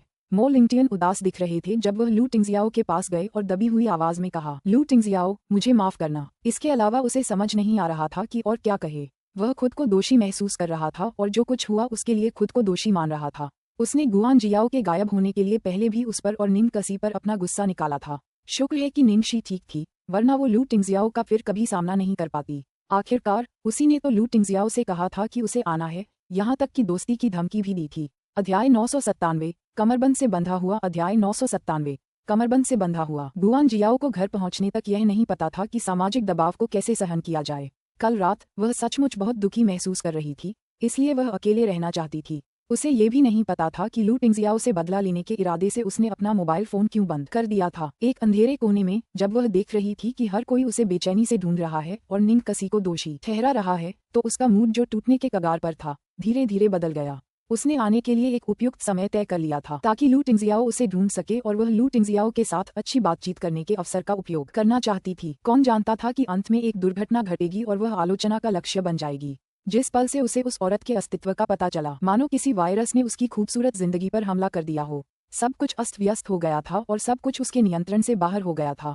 वह दयालु या कृपालु बनी नहीं रह सकी। एक रात के बाद आखिरकार वह थोड़ी शांत हुई। उसने अपने पिता को ढूंढा और उन्हें सारी बात बताई। क्या कि मिंग्यू ही लू टिंगजियाओ है? अपनी बेटी की रिपोर्ट सुनकर गुआन रुई भी पूरी तरह हैरान हो गया। हाँ, लू टिंगजियाओ ने खुद ऐसा कहा। अपनी बेटी के हाव भाव देखकर गुआन रुई को अंदाजा हो गया कि क्या हुआ है। उसने उसके कंधे पर थपथपाया। तुम्हारे साथ अन्याय हुआ है। मैं इस मामले में बहुत लापरवाह रहा हूँ। यह आपकी गलती नहीं है पिताजी। किसने सोचा था कि लू टिंगजियाओ उस औरत के लिए इस हद तक जा सकता है? गुआन रुई के चेहरे पर डर का भाव था। फिर उसने गुआन जियाओ को दिलासा दिया। आपको ज्यादा चिंता करने की जरूरत नहीं है। लू टिंगजियाओ उस औरत को चाहे जितना भी लाड़ प्यार करे, भले ही वह उसकी सामाजिक स्थिति सुधार ले, आप अपने मूल को ऊपर नहीं उठा सकते। पिताजी, क्या निंग शी की पृष्ठभूमि के बारे में कोई रहस्य है? गुआन जियाओ ने चिंता से पूछा। जन्मदिन के भोज से लौटने के बाद मैंने विशेष रूप से जांच की। वह निंग याओहुआ की बेटी है, जो कोई बड़ी बात नहीं है। यह महिला 18 साल की होने तक गांव में रही और एक अज्ञानी गांव की महिला ने उसका पालन पोषण किया। निंग परिवार में वापस ले जाने के बाद उसने कई हास्यास्पद हरकतें की, इसलिए उसके जैविक माता पिता उसे शर्मनाक पाते थे और उसे न मानकर अपनी दत्तक बेटी निंग जुएलुओ को ही रखना चाहते थे, क्योंकि वह इतनी हीन थी कि उसे लोगों के सामने नहीं दिखाया जा सकता था। गुआन रुई ने तिरस्कार से कहा, लेकिन इस औरत ने हमें बार बार गलत अनुमान लगाने पर मजबूर किया है, इसलिए हम इसे हल्के में नहीं ले सकते। हमें इस औरत के कामयाब होने से पहले ही इसे पूरी तरह से खत्म कर देना चाहिए। हालांकि लू टिंगजियाओ हाल ही में उस पर बहुत ज्यादा प्यार लुटा रही है। गुआन रुई ने अपनी बेटी के कंधे पर हाथ फेरा। अब लू टिंगजियाओ जितना उस पर लाड़ प्यार करेगी, लू चोंगशान और यान रुई उससे उतनी ही नफरत करेंगे। जब ऐसा होगा तो हम अपनी कोशिशें तेज कर देंगे ताकि लू टिंगजियाओ भी उसकी रक्षा न कर सके। जियाओ, मैं तुम्हें यूं ही तकलीफ नहीं दूंगा। इस बार मैं न सिर्फ उसे बर्बाद करना चाहता हूँ, मैं उसे हमेशा के लिए गिरा देना चाहता हूँ। प्लेटिनम पैलेस के प्रवेश द्वार पर निंग शी, लू शिन्यान हौंफते हुए उसके पास दौड़ी। क्या बात है? निंग शी ने पलटकर लड़की की ओर देखा। क्या मैं आपसे कुछ बातें कह सकती हूँ? लू शिन्यान ने अपने बगल में खड़ी लू टिंगजियाओ की तरफ देखा। डर के मारे वह खुद को थोड़ा सिकुड़ने से नहीं रोक पाए। व्यक्तिगत रूप से बोलें, मुझे माफ करना, ये थोड़ा मुश्किल हो सकता है। निंग शी ने एक हाथ ऊपर उठाते हुए कहा। उसकी गोरी कलाई टाई से बंधी हुई थी और टाई का दूसरा सिरा लू टिंगजियाओ के हाथ में कसकर पकड़ा हुआ था। अब वह सचमुच उसकी कमरबंद से बंधी हुई थी। लू शिन्यान अवाक रह गया। अध्याय 998 बहुत रोमांचक। अध्याय 998 बहुत रोमांचक। एक क्षण के लिए अजीब सी खामोशी छा गई। लू शिन्यान ने दांत पीसते हुए, आंखें बंद करते हुए, हिम्मत जुटाकर लू टिंगजियाओ के सामने कहा, मिस निंग, मुझे बचाने के लिए शुक्रिया और मुझे माफ करना। इससे पहले पहाड़ पर मेरा इरादा आपको धक्का देने का नहीं था। मुझे सच में नहीं पता था कि आप मुझे बचाने की कोशिश कर रही हैं। माफ करना, मुझे बहुत माफ करना। लू टिंगजियाओ को भी पता था कि चीजें इतनी आसान नहीं थीं। निंग शी अपनी फुर्ती से लू शिन्यान की मदद कर रही थी, इसलिए वो गिरती नहीं। ये सुनकर उसके चेहरे पर एकाएक ठंडक छा गई। लू शिन्यान एक जवान औरत थी जो लू टिंगजियाओ के दबाव को झेल नहीं पा रही थी। उसका पूरा शरीर कांप रहा था। वह इतनी डरी हुई थी कि किसी भी पल बेहोश हो सकती थी। निंग शी ने लू टिंगजियाओ को इशारा किया कि वह खुद ही मामला सुलझा लेगी। फिर उसने अपनी पट्टी से बंधी कलाई को छुआ और लू जियान की तरफ देखते हुए गंभीर हंसी के साथ कहा, हे छोटी बच्ची, तुमने तो मेरी जान ही ले ली। सिर्फ ये कह देना कि तुम्हारा ऐसा करने का इरादा नहीं था और तुम्हें माफ करना है। क्या तुम्हें सच में लगता है कि इतना काफी है? अगर तुम्हारी माफी काम की थी तो पुलिस किस लिए है? लू शिन्यान ने घबराहट में अपने निचले होंठ को जोर से काटा और दुखी दिखी। मैं सारे नतीजे भुगतने को तैयार हूँ। निंग शी ने सोचते हुए अपनी ठुड्डी सहलाई। क्या तुम सारे नतीजे भुगतने को तैयार हो? तुमने खुद कहा था। हाँ, मैंने तुम्हें मार डाला या मेरा मांस नोच डाला, जैसा तुम चाहो। हालांकि लू शिन्यान ने अकड़कर दिखाया कि वह अनिच्छा से खुद को मारने या मारने के लिए पेश कर रही थी, लेकिन उसके कांपते शरीर ने उसकी घबराहट को स्पष्ट रूप से उजागर कर दिया। उस समय लू शिन्यान के दिमाग में कई डरावनी कल्पनाएं आ चुकी थीं। यह महिला निश्चित रूप से मुझे आसानी से नहीं छोड़ेगी। निराशा से कांपते हुए लू शिन्यान ने अपनी चचेरी बहन से विनती करने के लिए देखा, लेकिन उसे निंग शी से भी अधिक डरावनी नजरों से देखा गया। ठीक है, मैं तो बस मौत को गले लगा लूंगा। इस औरत के हाथों मरना चचेरे भाई के हाथों मरने से बेहतर होगा। बस बोलो, तुम मुझसे क्या करवाना चाहती हो? लू शिन्यान ने अपने हाथों को मुट्ठियों में कसते हुए पूछा। निंगशी ने हिचकिचाहट का नाटक किया, कुछ देर तक इस पर विचार किया। फिर उसने लू शिन्यान की ओर देखा और धीमे स्वर में कहा, मुझे चचेरी बहन कहो। क्या? लू शिन्यान का चेहरा भावशून्य हो गया। वह जो कुछ सुन रही थी उससे हतप्रभ खड़ी थी। कुछ देर तक वह स्तब्ध रही, फिर उसे कुछ समझ आया। क्या निंगशी का अनुरोध बस यही था? निंगशी की भौहें तन गईं और उसने आग्रह किया, क्या तुमने नहीं कहा था कि मैं जब चाहूं तुम्हारा मांस काट सकती हूं या मार सकती हूं? क्या हुआ, अब पछता रहे हो? अपनी भावनाओं को इतने उतार चढ़ाव भरे सफर से गुजारने के बाद लू शिन्यान का पूरा शरीर और भी ज्यादा कांप उठा और उसकी आंखों से आंसू बहने लगे। उसने अपना सिर नीचे झुका लिया। उसने रोते हुए कांपती आवाज में कहा, चचेरी बहन। ये सुनकर निंगशी ने आखिरकार संतुष्टि से सिर हिलाया। ठीक है, अब यह मुद्दा यहीं खत्म होता है। आपकी बदौलत मेरा दिन बहुत मजेदार और रोमांचक रहा। इसके बाद निंगशी ने डरावने दिखने वाले लू टिंगजियाओ को खींचकर ले गई। रोमांचक, काफी मजेदार। लू जिन्यान और लू टिंगजियाओ दोनों अवाक थे। लिविंग रूम में प्रवेश करने के बाद निंगशी ने आगे बढ़ने का फैसला किया और उसने लू टिंगजियाओ को चूमने के लिए सोफे पर धकेल दिया। लू टिंगजियाओ ने स्वाभाविक रूप से उसके शरारती विचारों का अनुमान लगा लिया, इसलिए उसने उसकी पतली कमर को पकड़ लिया और उसे जोर से चूम लिया। काफी देर बाद लू टिंगजियाओ ने लड़की के थोड़े सूजे हुए होंठों पर अपने होंठ रख दिए। बहुत रोमांचक, बहुत मजेदार। निंगशी अचानक रोने लगी। तुम अभी भी उस बात को उठा रहे हो? उसने सोचा कि उसके कार्यों से अस्थायी रूप से खतरा टल सकता है। अध्याय 999 पति। अध्याय 999 पति। लू टिंगजियाओ ने उदास भाव से उसे घूरा। दूसरों की जिंदगी से तुम्हारा क्या लेना देना? निंगशी ने गला साफ किया। अरे, वो तो तुम्हारा चचेरा भाई है। तुम्हारा ऐसा कहना ठीक नहीं है। भले ही वह मैं ही क्यों न हो, मैं ऐसी चीजें करने की अनुमति नहीं देता। ये तो कुछ भी नहीं है। मैंने इससे ज्यादा खतरनाक चीजों में पहले कभी हाथ नहीं डाला था। आज जो हुआ वह तो बिल्कुल छोटा मामला था। मैं ऐसी चीजें नहीं करूंगा जिनके बारे में मुझे यकीन न हो। उसने इतना समझाया कि उसका मुंह सूख गया। फिर भी लू टिंगजियाओ डंडे की तरह अकड़कर खड़ी रही। निंगशी खुद को रोक नहीं पाई और अंदर ही अंदर रोने लगी। उसने अपना दबदबा बना लिया था और लू शिन्यान से माफी मांगने पर मजबूर कर दिया था, लेकिन अब गड्ढे में जाने की बारी उसकी थी। निंगशी ने उस आदमी की छाती पर हाथ फेरना जारी रखा और कहा, गुस्सा मत हो, ठीक है? अगली बार मैं सचमुच तुम्हारे साथ रहूंगी। मैं ऐसे ही भाग नहीं जाऊंगी। लू टिंगजियाओ ने संकेत दिया कि उसे उस पर बिल्कुल भी भरोसा नहीं है। निंगशी को लगा कि उसके शब्दों में पर्याप्त वजन नहीं है, इसलिए वह धीरे से बोली, तो फिर मैं आपको खुश करने के लिए क्या कर सकती हूँ? लू टिंगजियाओ ने उसकी ओर गहरी आंखों से देखा, कुछ नहीं कहा। निंगशी की आंखें चमक उठीं। उसे अचानक कुछ याद आया। नाराज मत होइए, ठीक है पतिदेव। लू टिंगजियाओ अवाक रह गया। आप जीतते हैं। उस घटना को घटे आधा महीना बीत गया। तब से निंगशी का जीवन काफी प्रभावित हुआ था। सबसे बुरी बात तो शैतान की पागल कर देने वाली और बेतरतीब सुरक्षा शिक्षा देने की शैली थी। दूसरी बात ये थी कि उसका अपार्टमेंट इतना भर गया था कि उसके पास खड़े होने की भी जगह नहीं थी। वह तरह तरह के टोकरे, महंगे कपड़े, मेकअप और ऐसी ही चीजों से भरा हुआ था। यहाँ तक कि एक जोड़ी ननचक्स, एक मुलायम तलवार और बंदूकें और चाकू जैसी दूसरी अजीबोगरीब चीजें भी थीं। टॉनिक वाली टोकरियां मो लिंगटियन और गुआन जियाओ ने भेजी थीं, जबकि कपड़े और मेकअप लू शिन्यान ने भेजे थे। ननचक्स, तलवार और चाकू शी जियाओ और जियोंग जी ने दिए थे। वह जानती थी कि उनमें से अधिकांश ने उसे वे चीजें क्यों भेजी थीं, लेकिन वह वास्तव में शी शियाओ और शियोंग जेड के बारे में उलझन में थी। ये दोनों अचानक उसका पक्ष जीतने की कोशिश क्यों कर रहे थे? डिंग डोंग, दरवाजे की घंटी की आवाज सुनाई दी। निंगशी ने दरवाजा खोला और देखा कि शी शियाओ और शियोंग जी फिर से दरवाजे पर खड़े हैं। ये दोनों लंबे और मजबूत लड़के हाथों में सॉसेज और स्मोक्ड गूज लिए हुए थे। लेडी बॉस, ये हमारे शहर की खासियत है, इन्हें जरूर ट्राई करें। शी शियाओ के शब्द उत्सुकता और सावधानी से भरे थे। अब वह उन्हें लेडी बॉस ही कहता रहा और उसका रवैया पिछली बार दिखाए गए शुरुआती अहंकार से बिल्कुल अलग था। शियोंग जी ने कहा, लेडी बॉस, इन्हें आजमाइए। अगर आपको पसंद आएगा तो हम अगली बार आपके लिए और भी लाएंगे। निंगशी ने आह भरी और दरवाजे से टिक गई। तुम दोनों सीधे बोलो, गोल मोल बातें मत करो। क्या तुम अब भी सीनियर लीडर हो? शी शियाओ और शियोंग जी ने एक दूसरे को देखा, फिर कुछ देर सोचने के बाद सीधे बात करने का फैसला किया। शी शियाओ ने कहा, लेडी बॉस, क्या आप हमें अपने भाइयों से अपनी सुरक्षा करवाने की इजाजत देंगी? निंगशी ने एक भौं उठाई, मेरी रक्षा करोगी? क्या तुम्हें यकीन है? जब उन्हें लेडी बॉस की बहादुरी याद आई तो शी शियाओ ने चुपचाप अपने माथे पर जमे पसीने की बूंदें पोंछ लीं। लेडी बॉस, मुझे पता है कि हमारी निशानेबाजी की क्षमता आपकी बराबरी नहीं कर सकती, लेकिन फुर्ती के मामले में भले ही हम सबसे अच्छे न हों, फिर भी हम शीर्ष कुछ में से दो हैं। निंगशी ने कहा, मैंने अपने शो की शूटिंग पूरी कर ली है। शी शियाओ ने तुरंत जवाब दिया, बिल्कुल बिल्कुल, क्योंकि आपने शूटिंग पूरी कर ली है, आपको हमारी जरूरत होगी। लेडी बॉस, जब आप लोकप्रिय होती हैं और जब भी आप बाहर जाती हैं तो हमेशा अपने प्रशंसकों और पत्रकारों से घिरी रहती हैं, तो आपको निश्चित रूप से अंगरक्षकों की जरूरत होती है। जब ऐसा होता है तो क्या आप बॉस से बात कर सकती हैं और हम दोनों का इस्तेमाल कर सकती हैं? निंगशी का मुंह फड़क उठा। इन लोगों ने चापलूसी करना कब सीखा? तो फिर जब मैं मशहूर हो जाऊंगी तब फिर बात करेंगे। निंग शी ने सहजता से कहा, क्या इसका मतलब ये है कि उनके पास मौका था? शी शियाओ और शियोंगजी ने एक दूसरे को फिर देखा, अचानक बहुत भावुक हो गए। दोनों ने एकमत होकर कहा, लेडी बॉस, आप जरूर मशहूर हो जाएंगी। निंग शी अवाक रह गई। मुझ पर आपके विश्वास के लिए बहुत बहुत धन्यवाद। अध्याय 1000 खेलों में बेहतर होना।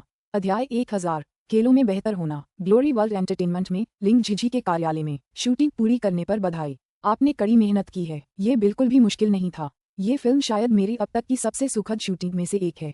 निंग शी ने गंभीरता से कहा, उसके चेहरे पर कुछ अच्छी यादें ताज़ा हो गईं। आखिर उसने उस छोटे शैतान के साथ जो किया था, लेकिन उसे सावधान रहना चाहिए और ज्यादा खुशी नहीं दिखानी चाहिए। लिंग झिझी ने चिंता की भावना के साथ उसकी ओर देखा। निंग शी ने ध्यान दिया और जल्दी से पूछा, क्या हुआ बहन झिझी? लिंग झिझी ने सोचा और सीधे सीधे बात करने का फैसला किया। निंग शी, मैं तुमसे पूछता हूँ, तुम्हारा और के मिंग्यू का क्या हुआ? निंग शी ने पलकें झपकाईं। बाहर से तो वो शांत दिख रही थी, लेकिन उसके दिल में तूफान सा उठ रहा था। धिक्कार है, कहीं बहन झिझी को पता तो नहीं चल गया? ओह बहन झिझी, तुम ऐसा क्यों पूछ रही हो? निंग शी ने सावधानी से पूछा, मुझे लगता है कि तुम दोनों के बीच कुछ अजीब है। क्या तुम्हें के मिंग्यू पसंद है? लिंग झिझी ने पूछने की कोशिश की। जब निंग शी गोली चला रही थी, लिंग झिझी भी लगातार उसके साथ जा रहा था, इसलिए उसके लिए ये भांपना लाजमी था कि कुछ गड़बड़ है। जाहिर है उसके पास कोई ठोस सबूत नहीं था, वरना वह अभी इस तरह का व्यवहार नहीं करती। एक स्त्री की छठी इंद्रिय से ही वह समझ सकती थी कि निंग शी जिस तरह के मिंग्यू को देख रही थी वह वाकई असामान्य था। निंग शी ने धीरे से अपनी छाती सहलाई और मन ही मन शुक्रगुजारी से सोचा कि उसका राज अभी भी सुरक्षित है। उसके चेहरे पर फिर से बेपरवाही छा गई और उसने कहा, ओह ये तो बस कुछ अच्छी बातें हैं। मुझे ऐसे लोग पसंद हैं जो ठंडे और संकोची दिखते हैं, इससे मुझे उन्हें चिढ़ाने का मन करता है। निंग शी के स्वर से ऐसा नहीं लग रहा था कि उसका के मिंग्यू से कोई लेना देना है, इसलिए लिंग झिझी ने चिंता करना छोड़ दिया और नाराजगी से उससे कहा, तुम्हें अब भी सावधान रहना चाहिए। जिस तरह से तुम के मिंग्यू को देखती हो वह बहुत ही स्पष्ट है। निंग शी खांसी, समझ गई, मैं सावधान रहूंगी। यह एक वैरायटी टेलीविजन शो का स्लॉट है जिसे मैंने अभी अभी आपके लिए स्वीकार किया है, इसे जरूर देखें। आपके शो को सिनेमाघरों में आने में कम से कम 1-2 महीने और लगेंगे, इसलिए वैरायटी शो के लिए अभी सबसे उपयुक्त समय है, वरना अगर आपको दर्शकों का ध्यान नहीं गया तो दर्शक आपको भूल जाएंगे। लिंग झिझी ने कहा, ओह मुझे भी तो देखने दो। निंग शी ने लिंग झिझी की सूचना पत्रक ली और सरसरी तौर पर उसे पढ़ा। वह बस कुछ ही बार इंटरव्यू आधारित वैरायटी शोज में गई थी और उसे दूसरे वैरायटी शोज का ज्यादा अनुभव नहीं था। जब उसने पहला पन्ना खोला और वैरायटी शो का नाम देखा तो निंग शी की दिलचस्पी और बढ़ गई। क्यूट बेबी पेयर अप, नाम ही बहुत प्यारा लग रहा है। लिंग झिझी ने संक्षेप में बताया, यह एक outdoor parent child reality television show है। शो के कंटेंट क्रिएटर उन मशहूर हस्तियों को जोड़ेंगे जो पहली बार माँ बनने का अनुभव करेंगी और साथ में एक प्यारे से बच्चे को भी दिखाएंगी जिससे वे अनजान हैं। एक माता पिता और एक बच्चे के जीवन को दर्शाया जाएगा। मुख्य आकर्षण युवा आदर्शों के उस दूसरे पहलू को दिखाना है जब वे सेलिब्रिटी जीवन के प्रभामंडल से बाहर आ जाते हैं। निंग शी ने सिर हिलाया, ओह तो ये इस तरह का शो है, समझ गया। इससे पहले ये शो बहुत लोकप्रिय थे, उन्होंने पिता वाला संस्करण बनाया था, तो अब वे माँ की जोड़ी बना रहे हैं। ये टेलीविजन स्टेशन खेलों में बेहतर होते जा रहे हैं। इस बार टेलीविजन स्टेशन के निदेशक ने व्यक्तिगत रूप से आपको एक एपिसोड में विशेष अतिथि के रूप में आमंत्रित करने के लिए फोन किया। लिंग झिझी ने कहा, वाह, डायरेक्टर मेरे बारे में इतना अच्छा सोचते हैं। निंग शी बहुत खुश हुई, क्योंकि ऐसा लगता है कि आप माँ की भूमिका निभाने में सबसे खराब होंगी। निंग शी एकदम से हक्की बक्की रह गई। किस आधार पर? मैं एक अच्छी माँ क्यों नहीं बन सकती? आपकी छवि के कारण, लिंग झिझी ने सरलता से कहा। निंग शी का गला रुंध गया और उसने गुस्से से कहा, ये तो भेदभाव है। रियलिटी टेलीविजन शोज में सबसे अहम चीज होती थी संघर्ष। संघर्षों ने दर्शकों की रेटिंग को आसमान छू दिया। एक युवा और खूबसूरत सजी धजी महिला सेलिब्रिटी को चुनना जो बच्चों की देखभाल करना बिल्कुल नहीं जानती, दर्शकों को ये देखने के लिए प्रेरित करता था कि वह कैसा प्रदर्शन करेगी।